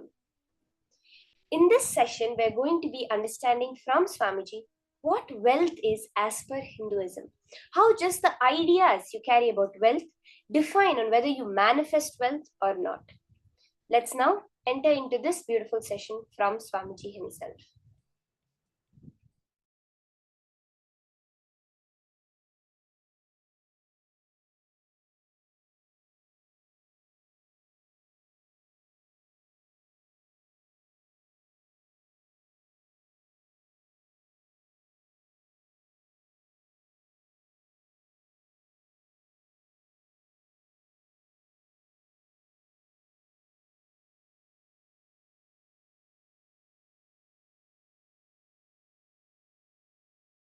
First, few basic things.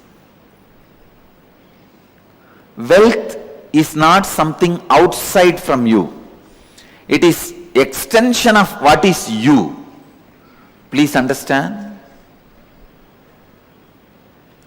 You go on accumulating something in your life.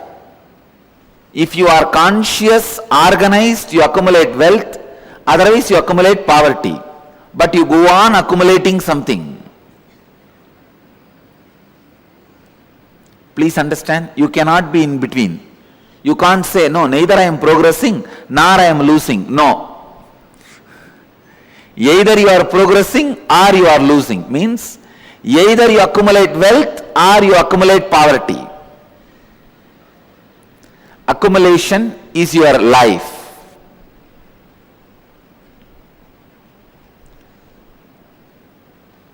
Wealth is not something outside you, it is extension of you.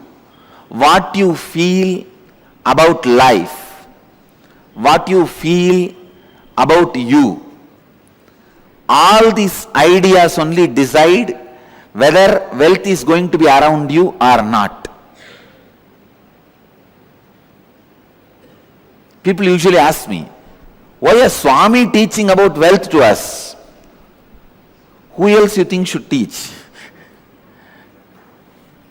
Only a Swami can teach. I tell you, because your concepts about you plays a major role whether you are going to have wealth or not. Now, basically I want you to understand, if you are not attracting wealth around you, if you are living in a consciousness not enough, there is something seriously wrong with your being. Work on that first. Work on that first. Please understand, work on that first, altering the understandings you have about wealth is a very important thing you need for creating and celebrating wealth. Please understand, grabbing is completely wrong. I am not teaching grabbing, I am teaching creating. I am not asking you to become grabbers.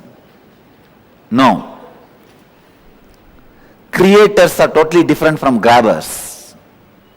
Here I am asking you to become a creator.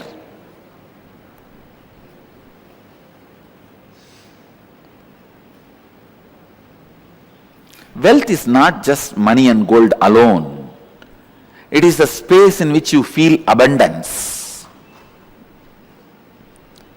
I am not saying without money and gold start feeling abundance. Have enough and have the space enough, both. Have enough, have the space enough, have both.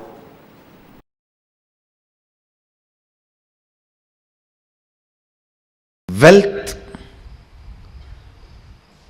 money, abundance, even though all these words look like they are same or synonymous, it is not. Please understand, money is directly controlled, manipulated by few people who keep that concept alive. When brilliantly, intelligently, few people play with your greed and sell you some concepts and make you work for those ideas, that is money. Money is not abundance. I am not saying For abundance, money is not required. But I am saying, money itself is not abundance. Please understand. Abundance is overflowing ecstasy, confidence in you that you can exist. Your existence is joyful, blissful for you and the people around you. Please understand. It may be looking very mystical. I'll explain step by step. But today I wanted to give you the last word on abundance. No beating around the bush. Last word on abundance. Listen. Even that word has nice meaning. Abundance. Bund means bank. Abund means without bank. Dance. Jumping without a bank. Jumping without a bund. Abundance. See, a overflowing excitement, intensity about your existence is wealth. Understand? Overflowing abundance about your existence, which expresses as your health, as the confidence to make whatever you want, as a strength to manifest everything you need, and not attacked, disturbed, destroyed by the so-called social impossibilities put on you. Please listen. Society puts impossibilities on your head so that you can lose the idea, you can lose the purpose, you can lose the goal of your existence. Please understand. Man who remembers his purpose and goal can never be manipulated or controlled. He will always be living in abundance. If you want to enslave somebody, first thing you have to make him forget his goal. The man who remembers his goal is the wealthiest man in the world. He is the most wealthiest man because continuous remembrance will create an ability to manifest. Some of the basic truths about abundance need to be internalized. Please understand. The real abundance is awakened feeling. That's the essence. Experiencing awakened feeling physically, mentally, in the muscle memory level, biomemory level, and bioenergy level. Experiencing awakening is abundance. You sell your health to get the wealth, and then you go on spending your wealth to gain the health back. The idea, the concept with which the wealth is generated, you have been asked to work, is wrong. Doubt that. How you feel? Actually, this was told to me by my guru. if you feel every rupee added to you makes you more rich, you should feel much more richer by every long breath added to you. Every long breath, the energy it awakens in you, energy it radiates through you, is equivalent to every rupee accumulate. He told in the sense of that the Kundalini energy which is functioning in your system is more important than wealth. Let me explain more detail. Please understand. Poverty is nothing but deciding to live without finding solution for your problem. Somebody came to meet me. The person knows all his problems. Almost 6-7 hours we were discussing only his problems. He himself says, I am not interested in solutions, Swamiji. I told, be aware of negative people. They will find a solution for they will find a problem for every solution. See, if you go to a positive person, he will find solution for every problem. If you talk to negative people, they will find a problem for every solution. And still, after talking to negative people for hours, if you are not drained, you are an incarnation. Poverty means knowing your problem, does not want to solve it.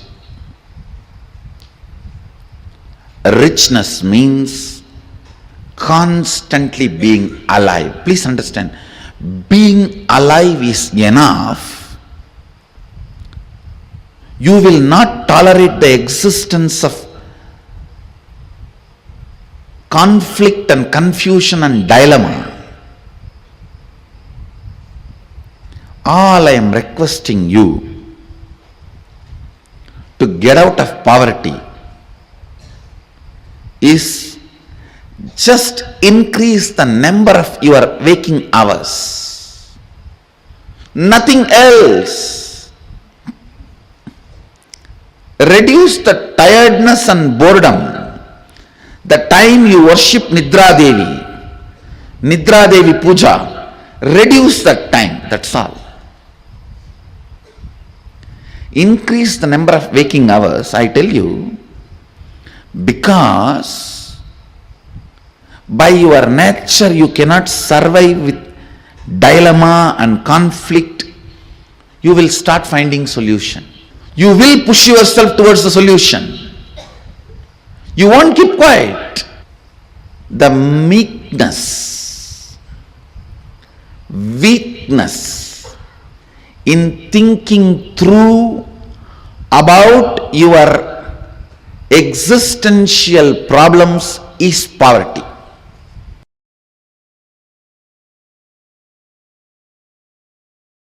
See, money is simply extension of your understanding about you, your strength on you, your strong belief on you. I am not talking something impractical, please understand. No, I am not talking anything mystical or impractical. Whatever I am talking is a formula. It is not just miracle happens only in my life. It is a formula which can happen in every one of your life.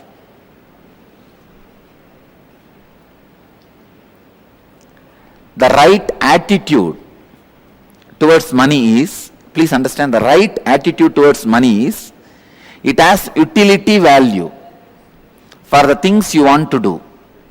Neither suffer with the feeling I don't have enough, nor be overloaded and develop arrogance or ego or influenced by having it. Neither be influenced by not having, nor be influenced by having.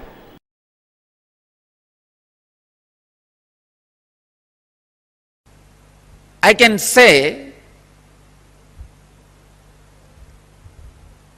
life can be equated to two things. One, the ability to achieve what you want in the inner or outer world, or just getting stuck in both the world.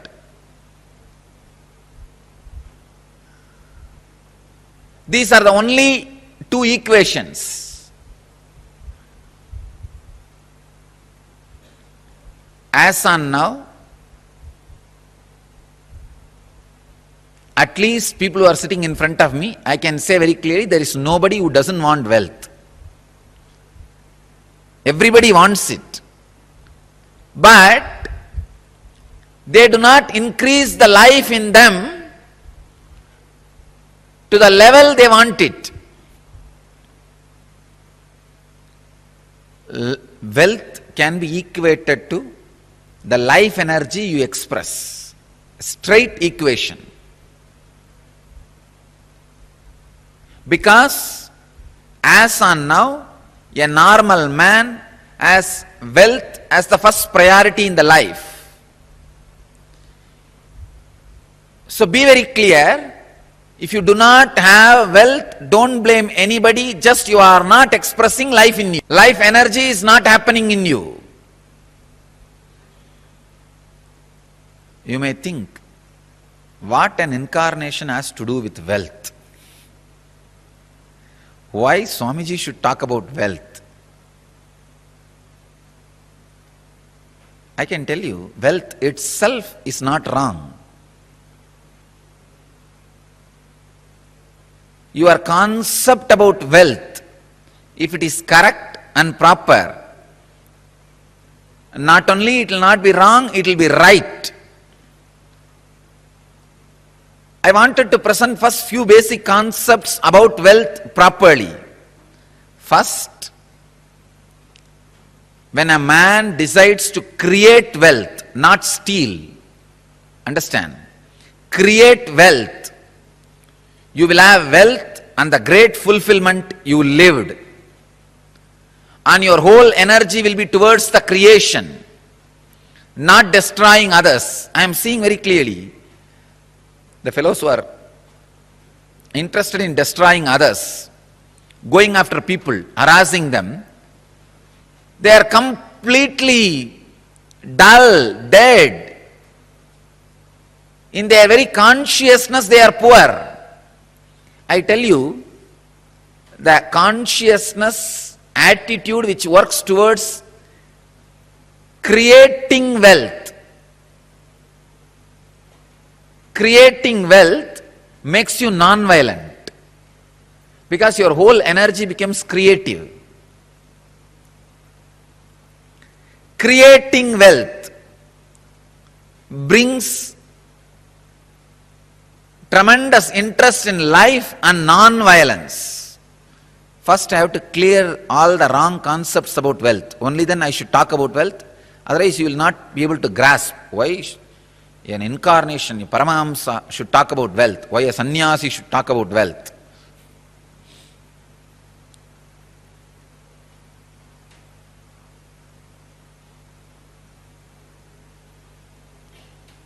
Only he can talk about wealth because he has gone beyond wealth.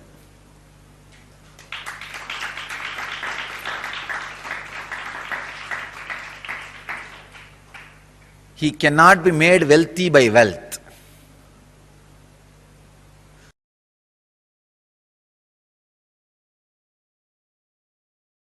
What is wealth? Knowing the knack of how you have to be useful to society and enrich it so that they enrich you. That's all. That's all is money. If you think money is too big, just by making it you will become tired. That is the biggest poverty. Please understand, just by making it, if you become tired, You are working, functioning out of the concept of poverty. You will make, but you will not be there to enjoy, somebody else will be enjoying. That is why I am saying, make money without thinking it is too big. Make money knowing that it is the dust which flies while you walk. I have to here put it on record. One of the statement I heard from my guru, நடக்கும் பொழுது பறக்கும் தூசி என நினைத்து செல்வோர்க்கே செல்வம். I'll translate. While you walk, the dust which flies, the feet dust which flies, equating that to your wealth, and the person who walks, the wealth follows him. Understand?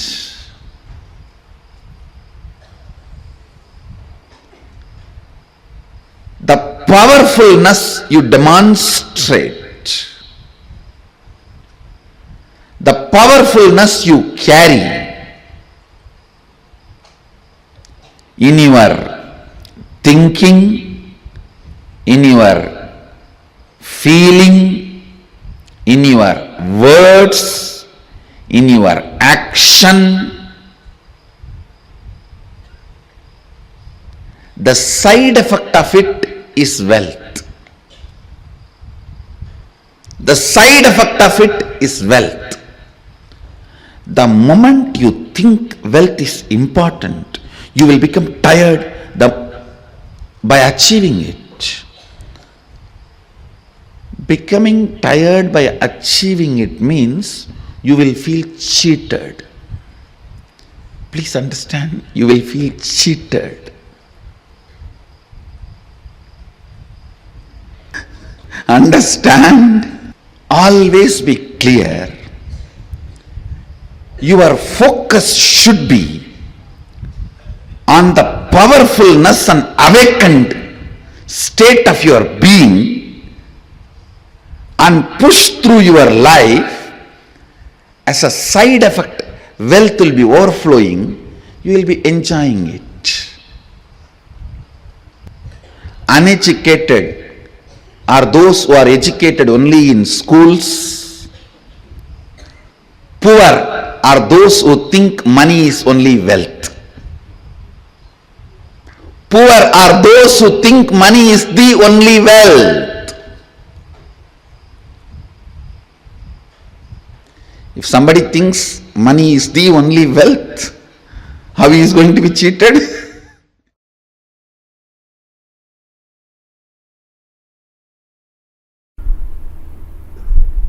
Even your professions, careers, build as per the Hindu tradition and Hindu scriptures, because they are so much of life positive. And I tell you, the wealth you generated by being life positive is awarded to you as your richness in any plane. Please understand. With all my integrity to Sadashiva, I give you this cosmic legal advice. For example, if you are a doctor, an ethical doctor, and you are serving the life and making money, that wealth comes with you even when you go to Kailasa or Swargaloka, or when you come back to planet Earth. Please understand. I am very responsible when I am uttering these words. These are really true. But if you kill somebody, murder, sell alcohol, or sell meat and make money, not only that wealth will not come with you when you move to different planes, that sin and the torture and the suffering follows you wherever you go. One of my close disciples who listens to my words, I told him, see, I can relieve you from any sin, but don't run non-veg hotel, Even I will not be able to help you handle when you leave the body. He listened and left it. Left the non-veg hotel. That was his profession, his bread and butter. But he said, Swamiji, you said, that's all. No more. He just shut it down. Contribute. For example, if you are running a software company and making money, it's a contribution. It's good for you. Contribute and make money. If you are selling house, doing real estate, it's good for you. It's a contribution. In that, making profit is not wrong. But fundamentally, it should be contributing to humanity. Never do this meat, alcohol, that kind of business which is harming the beings. Same way, tobacco. Never, never, never do that. Tobacco, alcohol, and any of the violence related, like killing animals, or even the violence based silk, the silk which need to be produced by killing the silkworm. No, no. Do not go for any of those careers and professions. See, for example, when you are running a software company, you invest only $10,000, but you make $1 million, nothing wrong. That is not at all wrong. That's not at all. That wealth will come with you even when you move to a different plane or when you come back. Any wealth generated by contribution always comes with you. It is permanent. Never create a wealth based on violence. For example, you are a teacher. You teach good things, not bad things. Of course, if you are teaching to kill, that will not be a good money.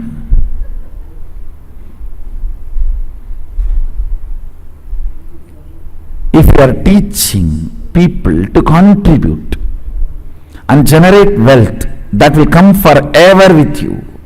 Anything done by contribution, addition, will come with you forever.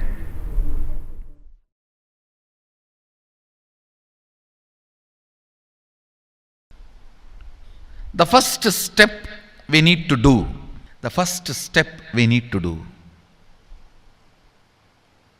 looking back, the gap between your desire and your cognitions.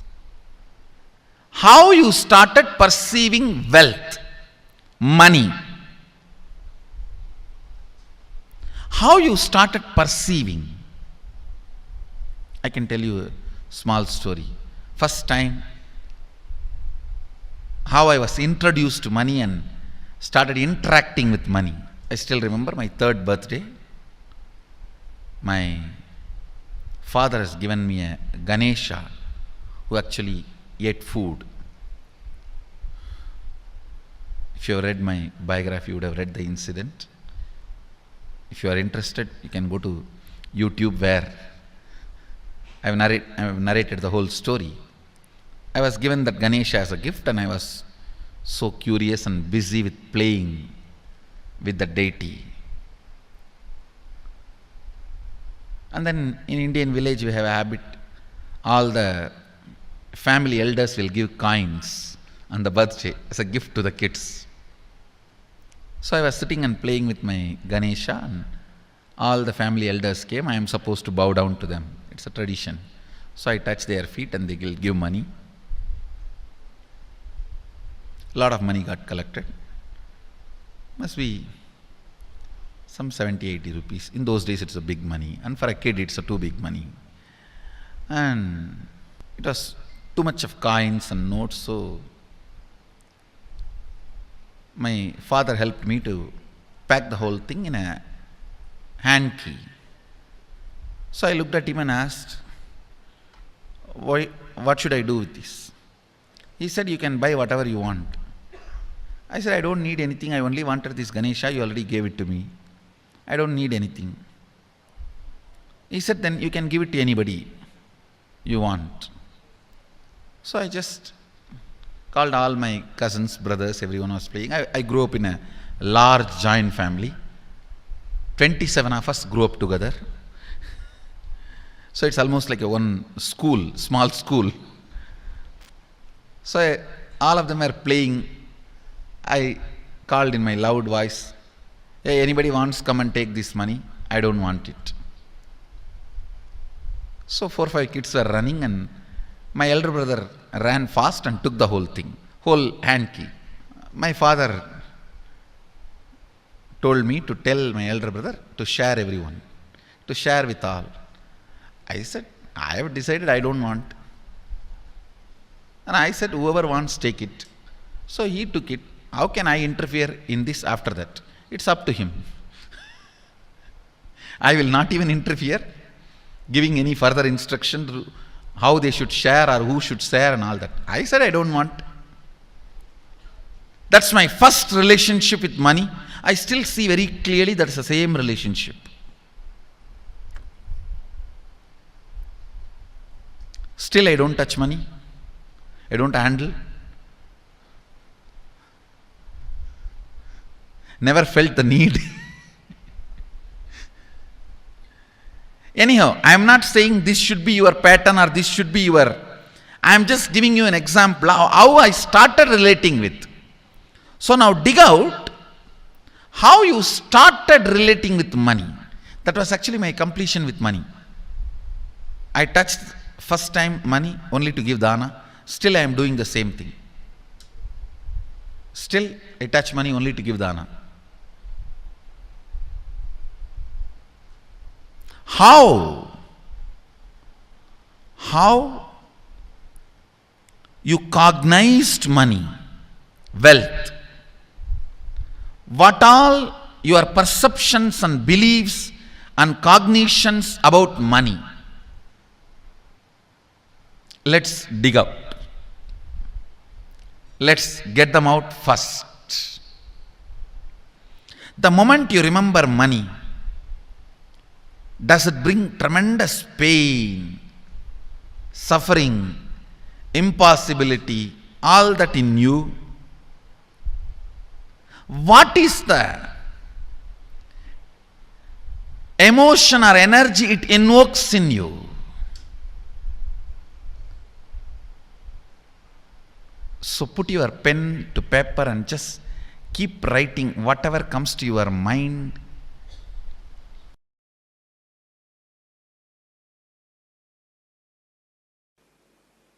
First thing we need to do, identify the contradicting, conflicting and complicating desires.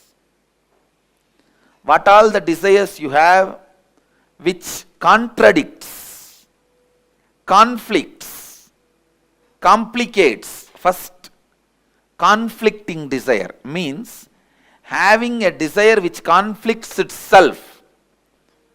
In the one statement itself will create a conflict and wrong energy. I'll give you an example. Somebody has a headache. He goes on repeating, I want to get rid of headache. I want to get rid of headache. When you repeat this again and again, this statement itself will keep the headache alive. Because every time you are remembering headache, when you utter the word headache, the headache becomes stronger and stronger in you. The real word you need to repeat inside is, I should become healthy. My head should become healthy. See, the words you repeat inside you are equivalent to food you take every day. Suddenly overnight nobody is going to become obese. Suddenly overnight nobody is going to become fit. It's every day what you eat makes you one day obese.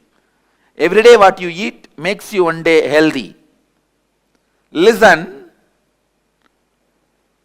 the words you repeat inside makes you either frustrated or spiritually awakened. The conflicting words you go on repeating inside you takes away the possibility you have for yourself. Second, contradicting desires. Having two or more desires at the same time which contradict each other, which you cannot fulfill at the same time.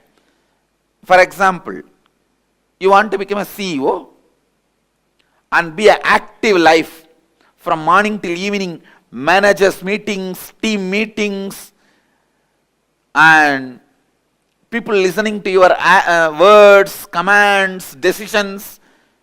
You want to be a person who calls the shots, rolling chair, and active life. One, you aspire for that. The other side, you want to throw away everything, go and lie down in the beach, resting. This contradicting desires.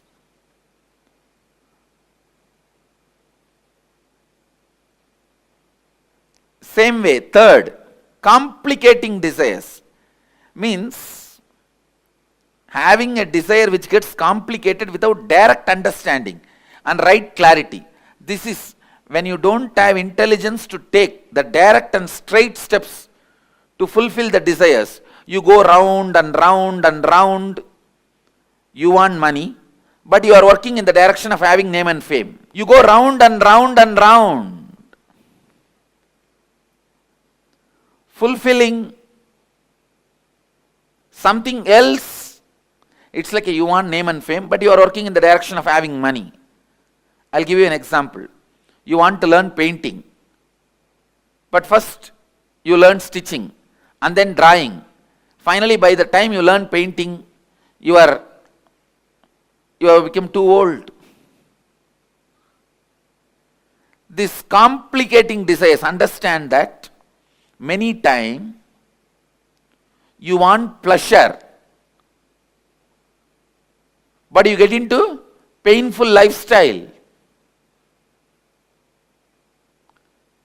It's like the joy you enjoy when you are romancing and dating, you want that permanently and you get married. That's it. I think this example everyone understands. If you are getting married, for the sake of retaining the joy you experience while you are romancing and dating, that can be a very apt example of complicating desires. What you want is different and what you do is different. End up in complication. Now, please sit and dig out the contradicting desires, conflicting desires, and complicating desires you have. Cleansing the pranamaya kosha. And please start digging out these patterns and engrams.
Nityanandam.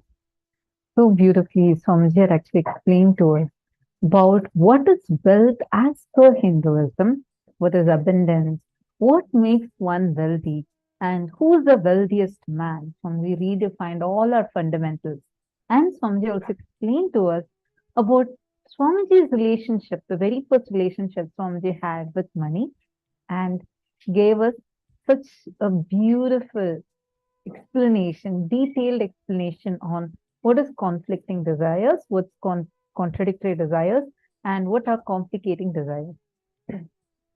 If you have understood these things so far, can I request all the participants to take a few minutes and post what you have understood?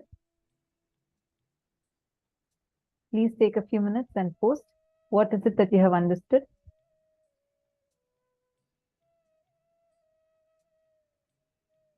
All the clicks that you have had so far.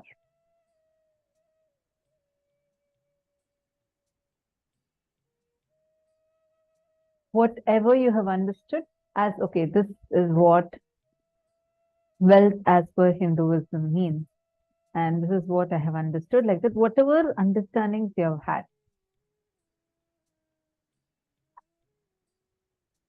See, the first and foremost thing that we all need to understand clearly is wealth is not something that's outside of you. Wealth is an extension of you.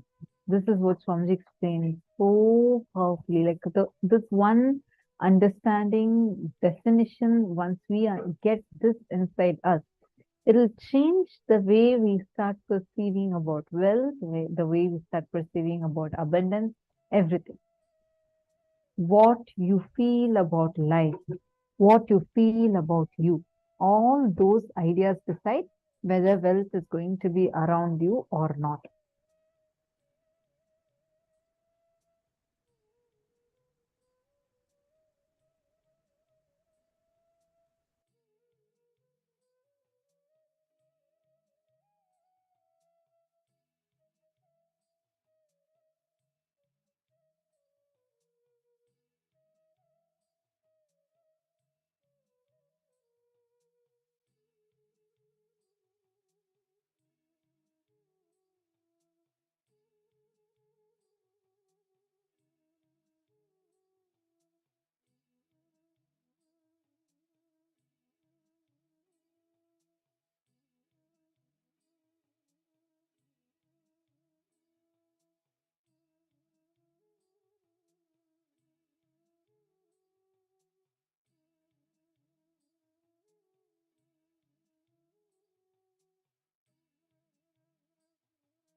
Understand wealth, what you feel about you. Listen carefully. What you feel about you, what you feel about life, all these decide whether the wealth is going to be around you or not.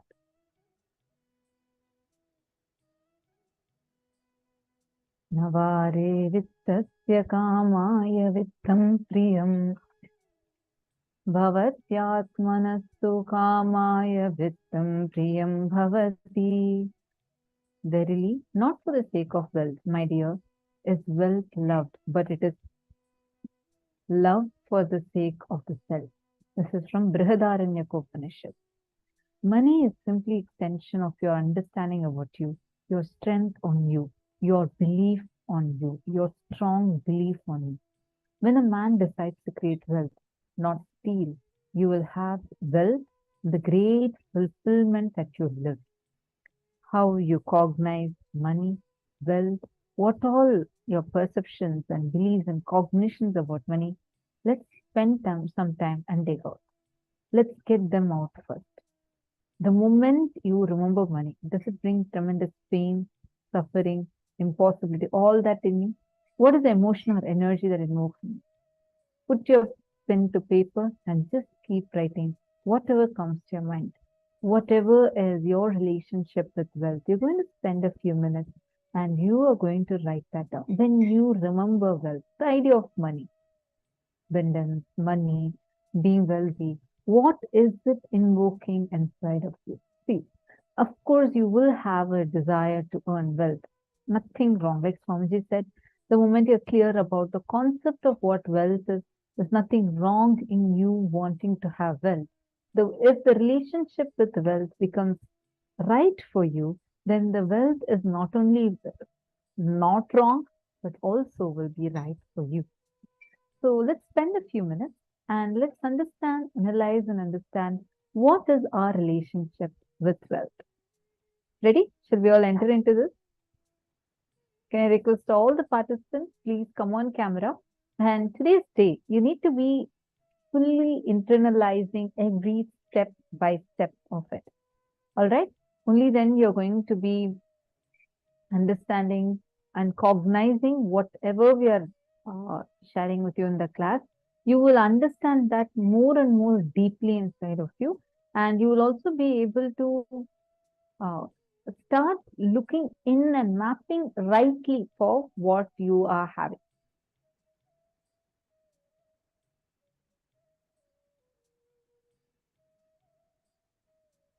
Take a few minutes. First, list down what is your relationship with money. Means, what do you, the moment you remember the word money, the moment you remember about wealth, what does it bring inside of you? Does it bring tremendous joy, tremendous pain? You feel very bad inside of you. What is it? Take a few minutes and please spend that down. Are all of you understanding so far?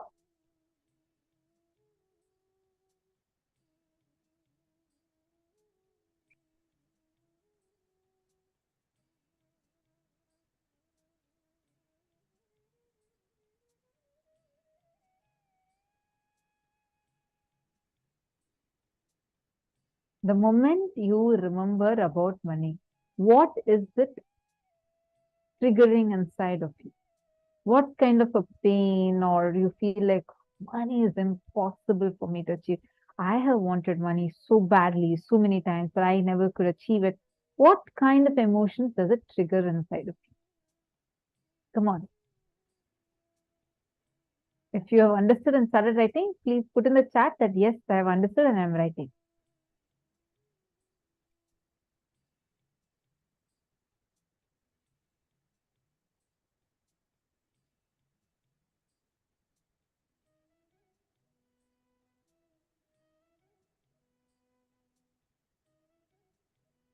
Ma Hongli Wong, the man who remembers is the wealthiest man in the world, written. The man who remembers his goal is the wealthiest man. The key word is remembering his goal.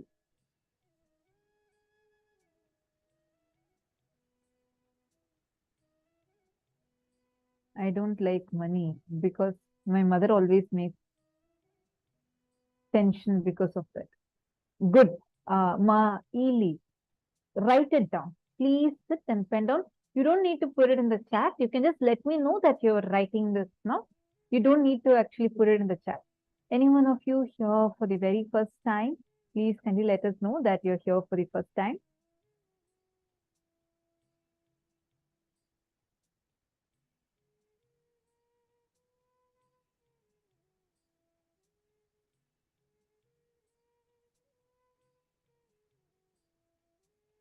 Good, Alexandra, write it down. You all take a paper and pen and write down what you're having as your relationship with money. What does money make you feel?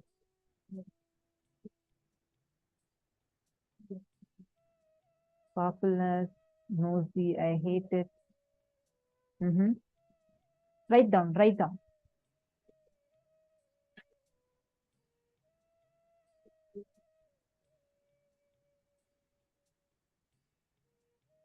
Can I request all of you to please come on camera and sit and write? Please sit in front of the camera. Ma Ganapati, take your notebook and write it down little more. What is your, whatever ideas that come?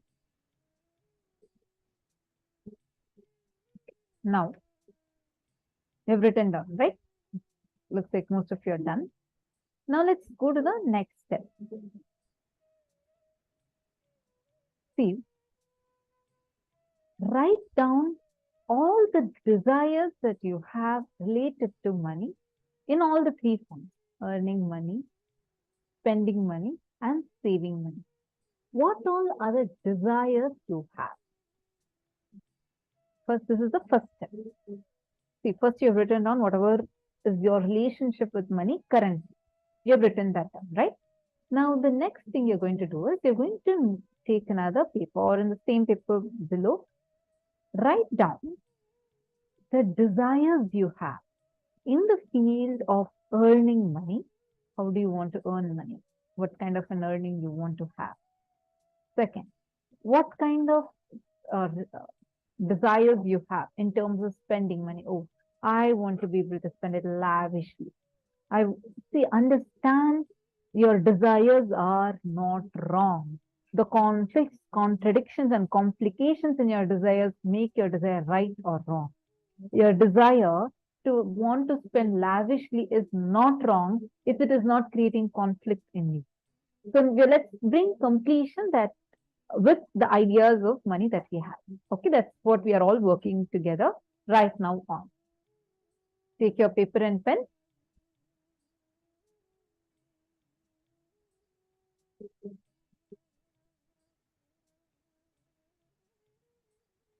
Ma Ganapati, what you have written down is more coming into the next step. Actually, now we have first finished writing the first ideas that we have about money, correct? Now, the next thing that we are working on right now is writing your desire. What you're going into is where you're going to actually identify the contradictions, complications in your desires. So this would come under that. First, you write down all the desires you have in terms of wanting to have money, like how to earn money, how you want to save the money, how you want to spend the money. Please take a few minutes.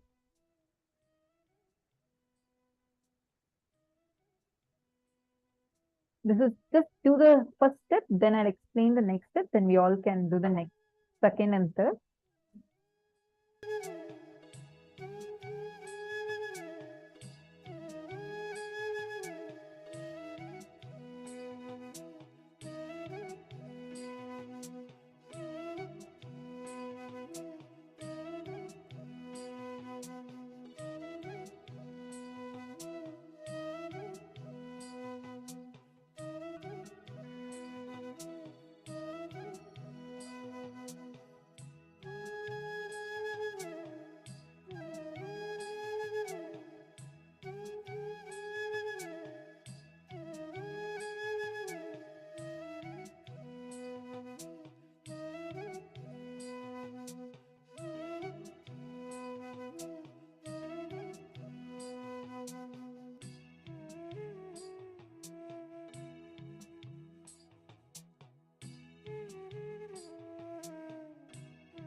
Okay, wonderful. Now, I hope all of you have finished writing the desires that you have in these three areas, right? Have all of you finished writing that so far? Listen carefully, because now is a very interesting step that you're going to do.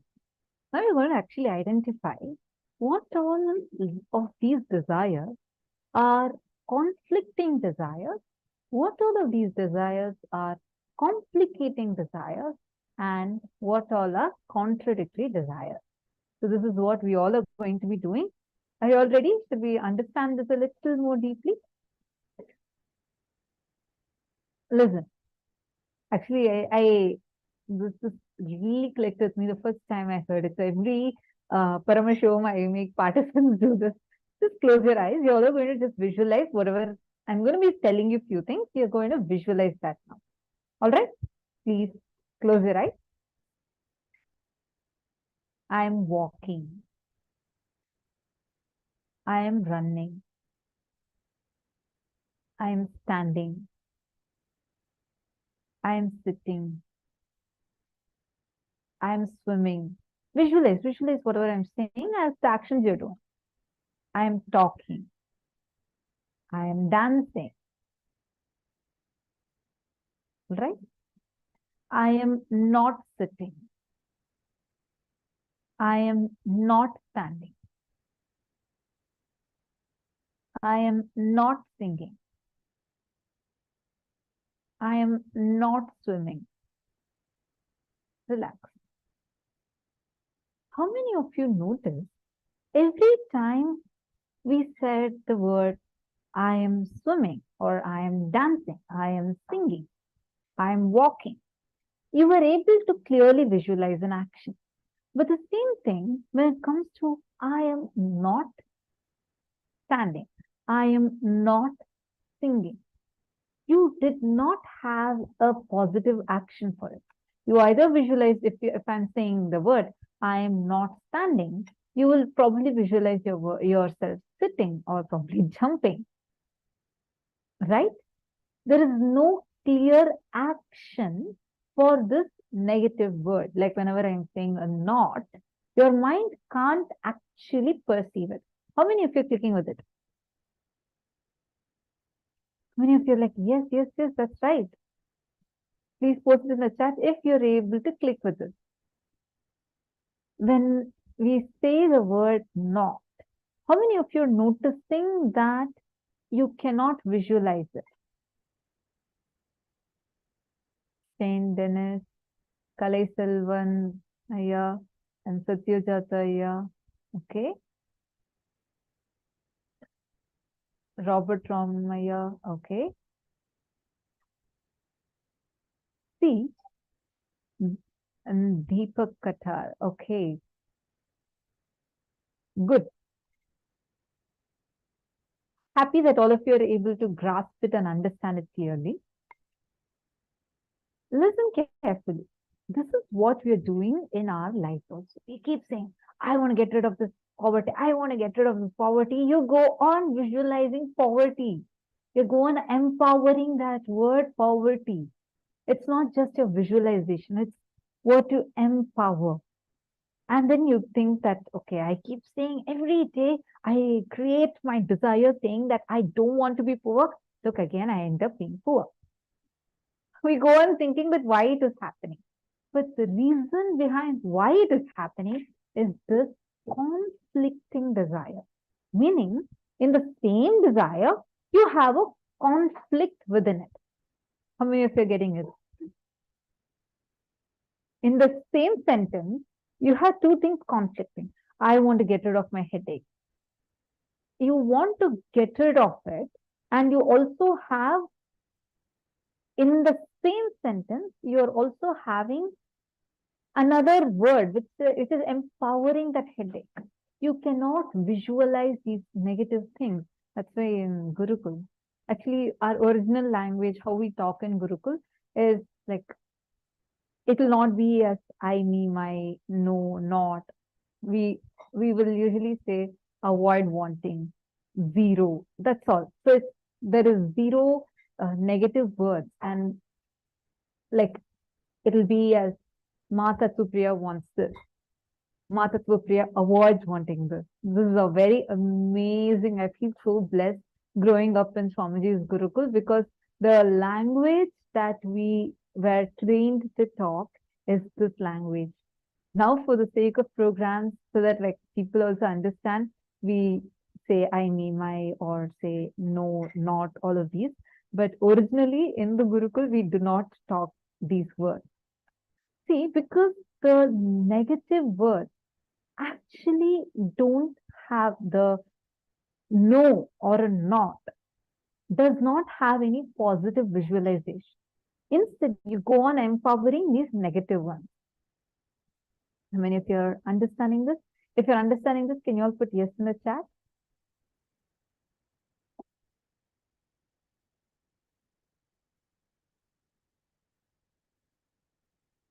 If you're understanding this, please put yes in the chat.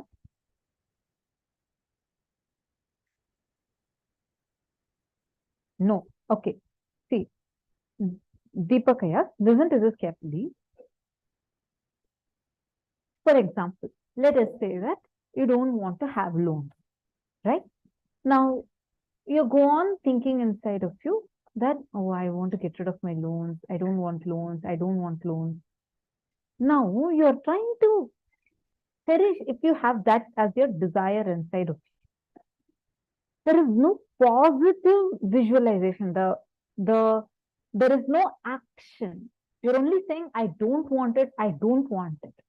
That I don't want loans again and again makes you remember loans. That again and again you're empowering loans over there in your thought. Your thoughts are powerful. Your thoughts have a power.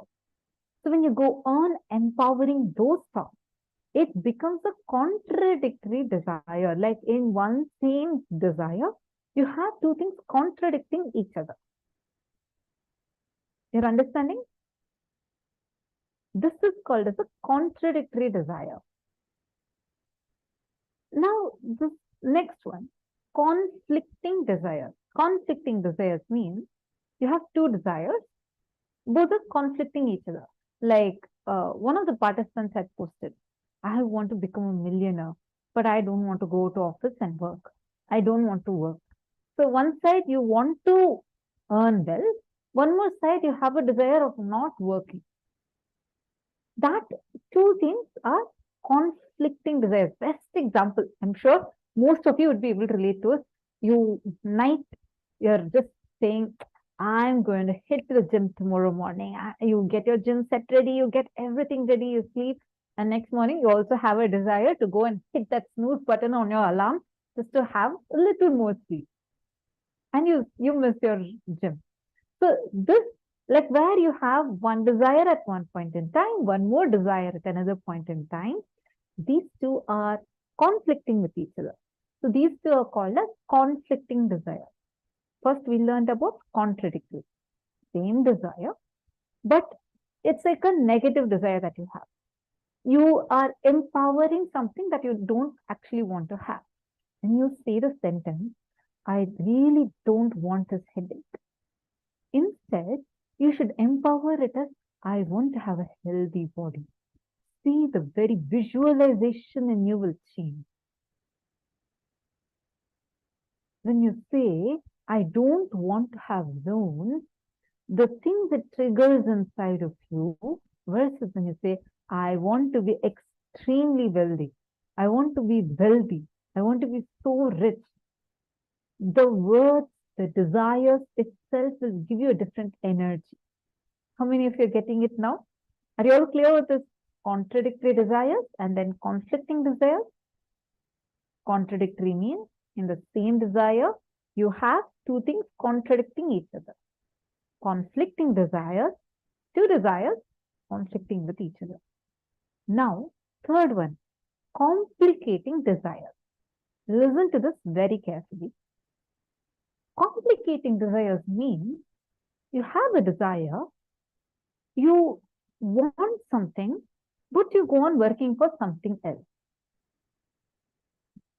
For example, in your office, you want to have the position of a CEO. You're very clear that's what you want to have. That's your desire. You go on trying to work to please your manager. And then you think that you don't even have a clear thinking or a working focus towards what you want. You want something, but you're doing something else. It is like you want to be wealthy, your whole desire is to be wealthy, but you go on working to get name and fame. Like instead of touching your nose like this, you're trying to get your hand all the way from behind your head to touch your nose. Sometimes you may or you may not touch it. But where you complicate it, when things can be straightforward, complicated. These are called as complicating desires. I mean, if you understood these three C's, contradictory desires, where in the same desire you have two things, like you want something, but it's contradicting with what you are even desiring. What you're desiring and versus what you're actually empowering in that desire is contradictory with each other. Next, conflicting. Two desires that are conflicting with each other. You want to be the boss of the company, you want to be the supreme authority in your company, and at the same time, by night, you just want to just throw off everything, you want to just be free and relax, chill. Conflicting desire. Complicating desire. You want something, but you just complicate it so much. Like you want to be rich, but you go on working for name and fame. Like the direction where you're working itself will be like complicating by the time you reach your destination. You want to be the CEO, but you go on working to please just your manager. Are you understanding? Or if you are clear with all these three, because you need to analyze this for your desires related to wealth.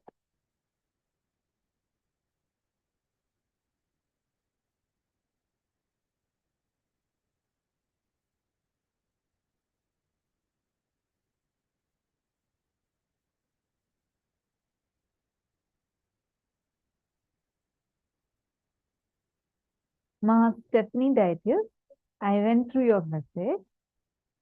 Ma Stephanie. Yes, I read your message. Good.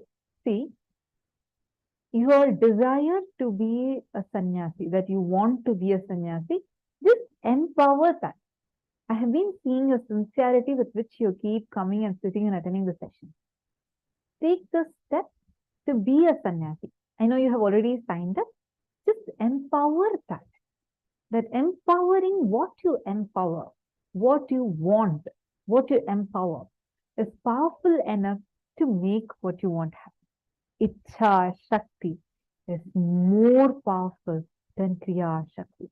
Your desire to be a millionaire, that desire, if you don't have conflicts in it, you don't have complications in it, you don't have contradictions in it, that desire, Ichha Shakti, is so powerful. You don't even need to worry about, oh God, what work I have to do for it. It will just manifest as reality. That's the power of Ichha Shakti. So, Ma Stephanie, just you have a beautiful cognition. I appreciate your cognition. Take a step. Now, maybe we'll actually have one of our team members to reach out to you. You take the step to become a sannyasi. All right? Empower that. You have such a, I see many times I read your cognition. Very good cognitions you have. Empower that. How many of you are understanding this so far? Can we all now analyze your own desires? You're going to see, okay. For example,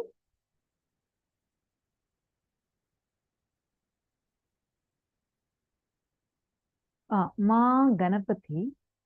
Now, just take a few minutes, write down whatever desires you have, right? All of you listen. All the desires, look into it. How many have conflicts in it? How many have contradictions in it?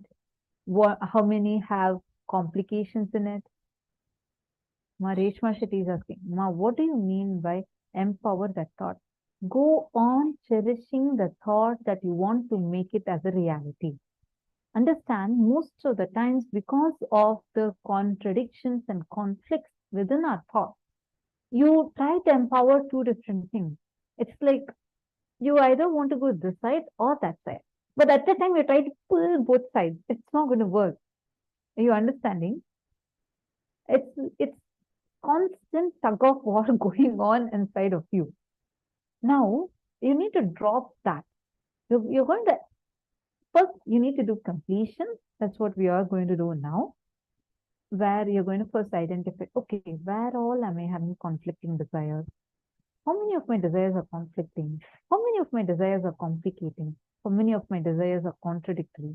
You're going to spend some time with yourself, analyze these things, and then you're going to complete it so that you can very powerfully empower yourself such that just more and more you cherish something will just become a reality. You understanding? Reshma Shetty, why don't you come in camera?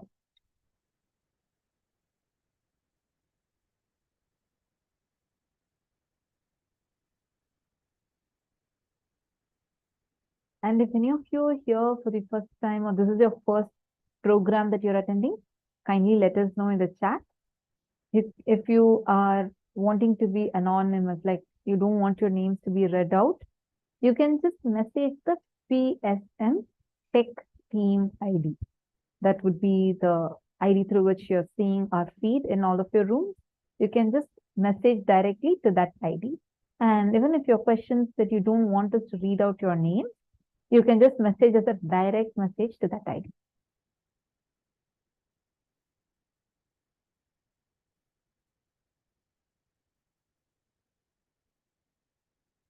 Okay, shall we all enter into this? Please do this exercise sincerely. And if you have any kind of questions or doubts, feel free to ask. Don't feel like, can I ask, can I not ask? Feel free to ask. Make sure you're clearly understanding every step, because this would be very, very, very powerfully making your desires manifest as a reality. Sit and work on it now. Identify where all you have conflicting desires, contradictory desires, and complicating desires. Please make sure you clearly describe these.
All right.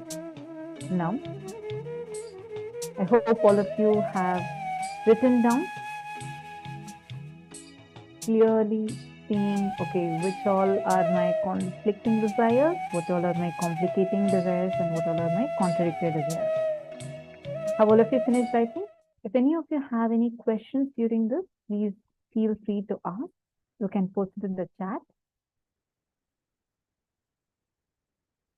Mahongli Wang, Nityanandama, I want money to directly appear into my bank account whenever I need, but do not believe this can happen. What should I do? See, first and foremost thing, for that, you need to have that strong desire inside of you without any self-doubt, self-hatred, self-denial. And second thing, go on empowering your power manifestation more and more, because this cannot happen logically. It can only happen through power manifestation. It is possible. There are tons of people who have done it. And sometimes when your intention for something is so strong, then that intention is so powerful. It is powerful enough to break free from those contradictions, complications inside of you, and it just becomes reality.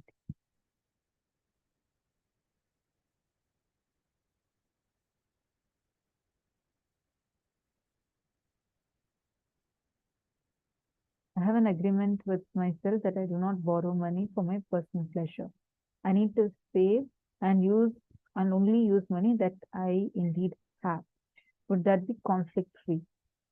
See, end of the day, it is not what society is trying to instill on us. In socially, we are being told one biggest myth is poverty, being poor is very sacred. We give a lot of sacredness for being poor. How many of you are understanding this? You feel like, I really used to think, oh, this person looks so humble because they're so poor. And you feel that, oh, rich people are very arrogant people. It is a cognition that the society is instilling inside of you. And you go on believing that, okay, we go on believing these myths and trying to judge ourselves with all of these. First and foremost thing, being poor is not equal to being sacred. Being rich is not equal to being arrogant. Second, if some desire is creating a conflict in you, for example, you feel that I will not borrow any money. I am very clear what I have is more than enough for me. And it is not creating another desire in you. No, I still want to have.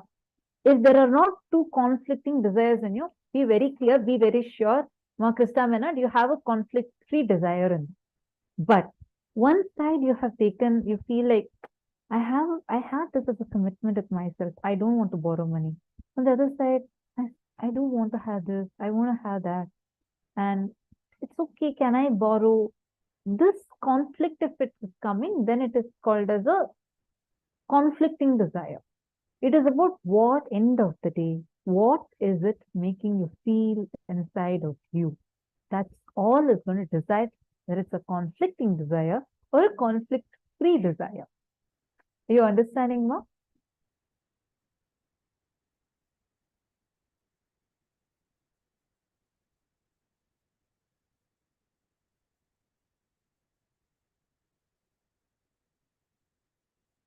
Okay, wonderful. Sonal Gupta, Nityanandam, this is the first time you're here? Ma Sonal Gupta, Nityanandam, is this the first time you're here?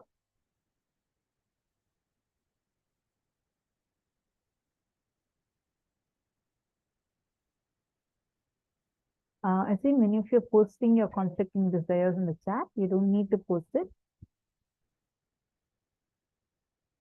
Oh, you want to check? Okay. Mazolan Lim. Okay, it's not the first time. Wonderful. I'm seeing you here first time. Nice to see you. Where are you from? Masonal? Zolan Lim. Conflicting desires. I want to earn a lot of money through investment, but at the same time, investment can also make you lose a lot of money. see, you're not right now writing the conflicts you have with your beliefs. You're going to be writing the conflicting desires that you have. Meaning, one side you want to earn a lot of money through investment, and one more side you also want to spend that money into something else. That's called as conflicting desire. You understanding now? You need to look into that. Conflicting desire. I want to earn a lot of money through investment, but at the same time, when opportunities come, I hesitate because I need to put money into invest it first. That's what. Ma Zolan Lim. Only when your relationship with money becomes complete, these fears in you will drop.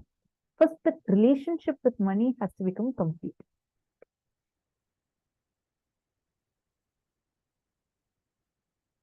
Hate making money, but love donate. Is this creating money conflict? Not really, but you don't want to make money, but you feel like you want to donate, and the donating thing, if you are also having a fear associated with it, that, oh God, if I keep donating, how am I going to gain money? Because I hate making money. Then that's a conflict. Zolan Lim, listen carefully. No worries, I'll explain to you. Listen step by step. Okay? For example, you want to have a huge money, like you want to really earn a lot. At the same time, you are afraid to take any step, like what you've identified, right? So you also don't want to take a risk. That would be a conflicting desire. You're understanding now? Same thing you've written, just write it a little more deeper. You'll understand the conflict in it. If any of you are not understanding, feel free to ask, and I highly recommend all of you to please be on camera and attend the session by being on camera.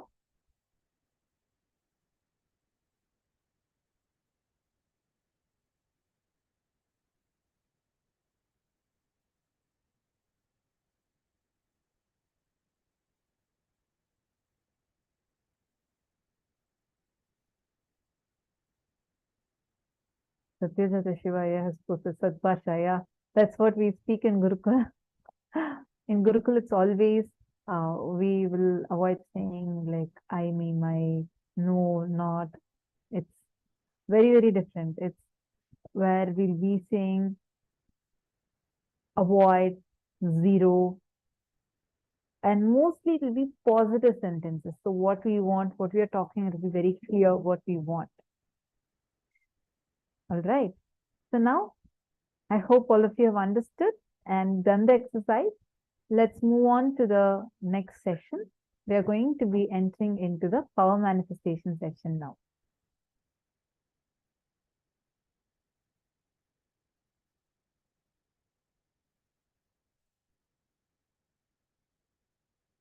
Let's enter into the power manifestation section. We have Manitya Shambhananda who's going to be joining.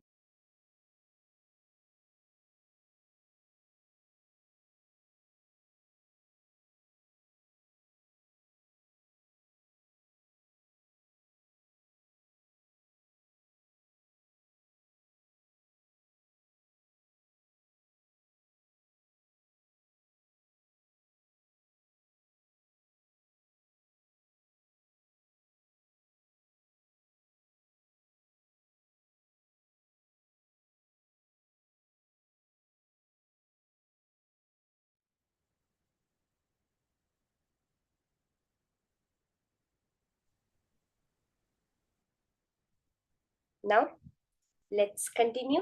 And with this completion space, the more and more we do completion, all the energy that up till now that has been going into those incompletions, into those conflicts.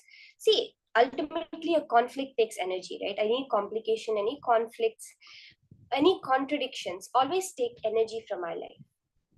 Now, when we are completing that, when we are diagnosing them within us and deciding not to put our energy in them anymore, so much becomes opened up. Now, at the fundamental level, it depends on where we put our awareness. Now, if I put my awareness on, if I go to my job properly every day, and if I work to my best capacity, I'm going to make money, then that is what you're going to have to do.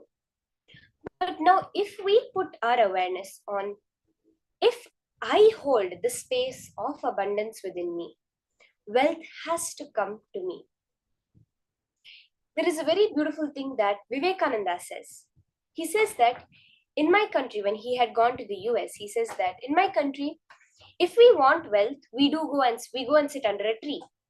Anything we want in Hinduism, we go sit under a tree and meditate. Why?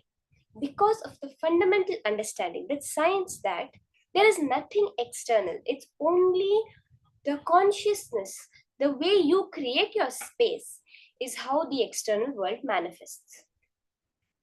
Take the example of a dream. Okay, now you're going to go to sleep and then you have a dream. Now in your dream you have, let's say you have a huge shop you're running and you're earning so much money. You're just sitting in home the whole day. You don't have to do anything. You have a business, it's running on its own and you're earning so much money. But that money you've earned, when you wake up, is it useful for you? No. Same thing in the dream. You're being chased by lions, by tigers. You're about to die. You have one side a cliff with a snake pit below, and this side you have 3 lions about to jump on you. Is it going to matter when you wake up? Or even something simple, you break your leg in your dream. You're not going to go to the hospital when you wake up. Because you know that it is your own projection. Swamiji very beautifully says, the money, the wealth you have in this reality and in your dream reality is one and the same. The same way as I can create an infinite amount of wealth in my dream, I can create it even in this reality.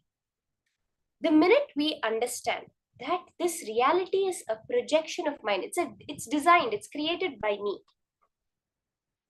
Now, when we apply this to power manifestation, the object in front of me that it's of a defined size is what I have put out there. I have colored it like that.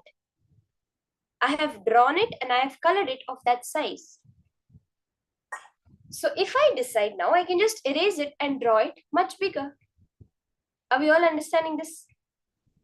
Now, let's do the power of Mahima again, where we're going to increase the size of an object.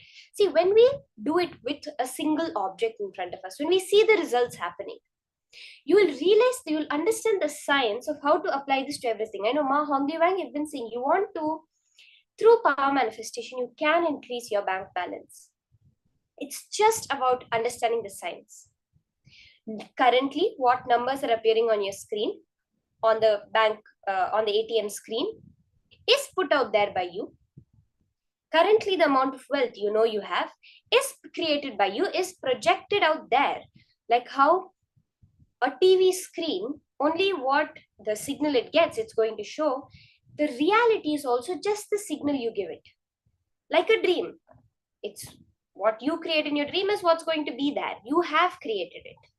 Exactly the same way. This is the good news actually. And the best news is you can change it.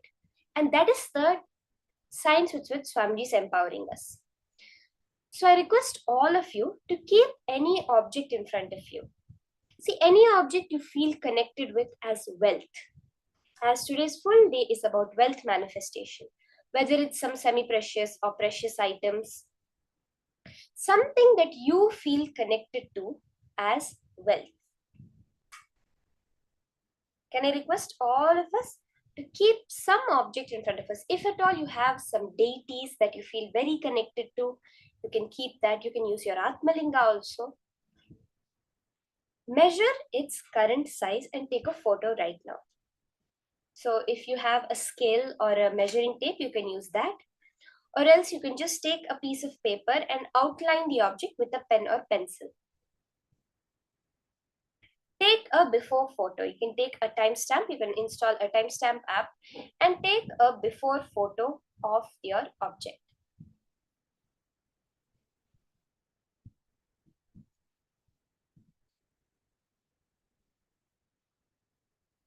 Let's all do this.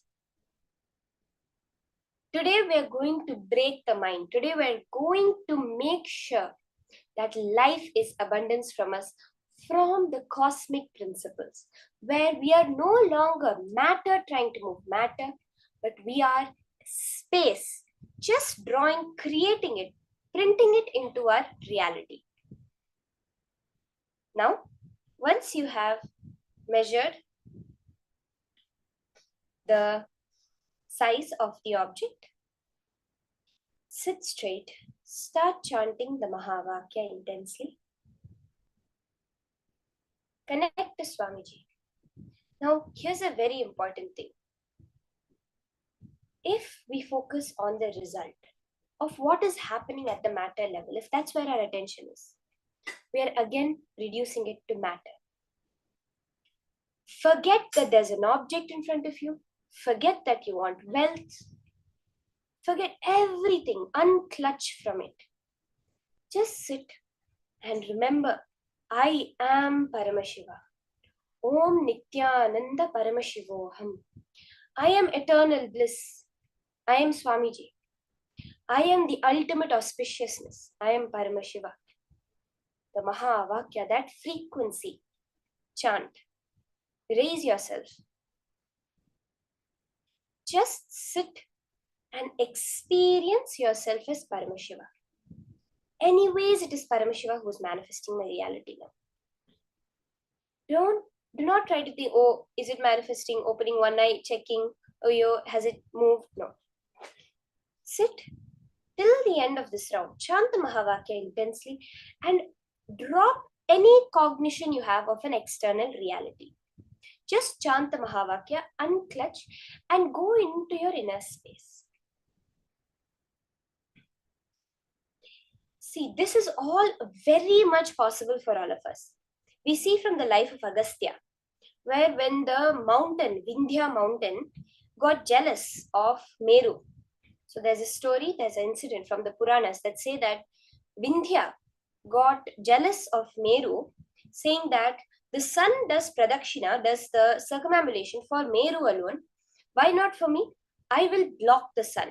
And he starts growing taller, taller, taller, taller. He grows so tall that he starts blocking the movement of the sun. So the Vindhya mountain is situated between the north and south of India. So the southern area of India starts needing the sunlight because, as they say, darkness is the place where the demons arise. So all the devas go, Surya Deva goes and prays to Rishi Agastya. Please, we need your help. So Agastya goes and see, many people try. Paramashiva comes, Vishnu comes, lot of people come to try to stop Vindhya, but he's not ready to listen to anyone. But just the space of Agastya, the Guru, when he says that, Vindhya, I need to go that side, I'm very old, I cannot climb all over you, you reduce your height, as soon as I come back, you can increase your height again. Saying this, Agastya goes and never comes back. But see the power, he was able to reduce the size of a mountain itself. This is the extent that is possible for each and every one of us. It is not a story. It is very much a science that all of us can experience. Let's all start. Chant the Mahavakya intensely. Connect to Paramashiva, unclutch, and manifest the power of increasing the size of your object.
Lita Sege, you can surely do that, ma. Along with the object, you can definitely open up your bank account and keep it. And don't visualize your bank account becoming bigger. You're going to manifest it, ma. This is a creation of reality. It's not just some visualizations we're doing. We are making a reality. See, it's very important to understand. Right now, the money you're seeing in your bank account is created by you. That's the good news, because now, the minute you understand that it's you who has created it, you know that you can create it as you want. So yes, ma, you can definitely keep your bank account open online and just manifest with that increasing that number. Ma Alexandra, ma, you don't need someone else. You are manifesting it. Ma, you itself can increase the numbers in your bank account. That is the reality. See, our reality is created by us. That is the truth. When you just realize it, you get to play with your reality as you want. To wake up in you. Just remember this one powerful cognition. See, many times we're not able to cognize. How can I do it? Just go with this cognition. Swamiji is Paramashiva. I have experienced it. He is telling me it's possible. He is telling me I am Paramashiva. Imagine, understand, if Paramashiva himself has taken a physical body to come and tell you that you are Paramashiva, how can you not be Paramashiva? Imagine, it's literally God himself has come down and telling you something. Then what a being you must be. Remember that and all the manifestation will happen.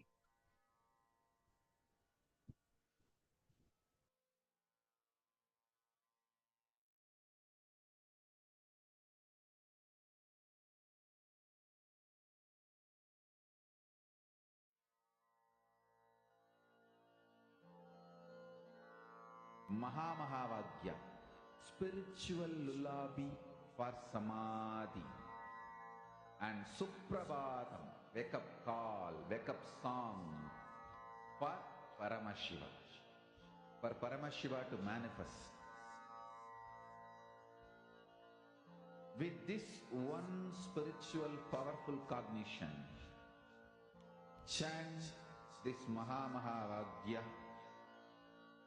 Om Nityananda Paramashivoham. Om Nityananda Paramashivoham. Om Nityananda Paramashivoham.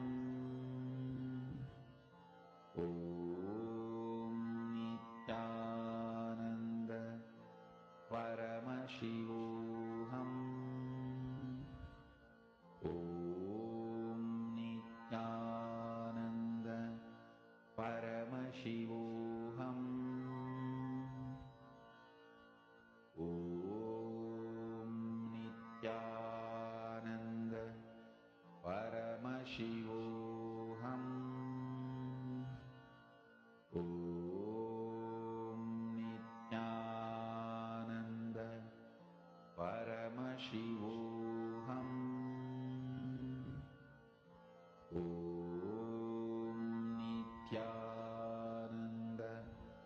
Paramashivoham. Om Nityananda Paramashivoham.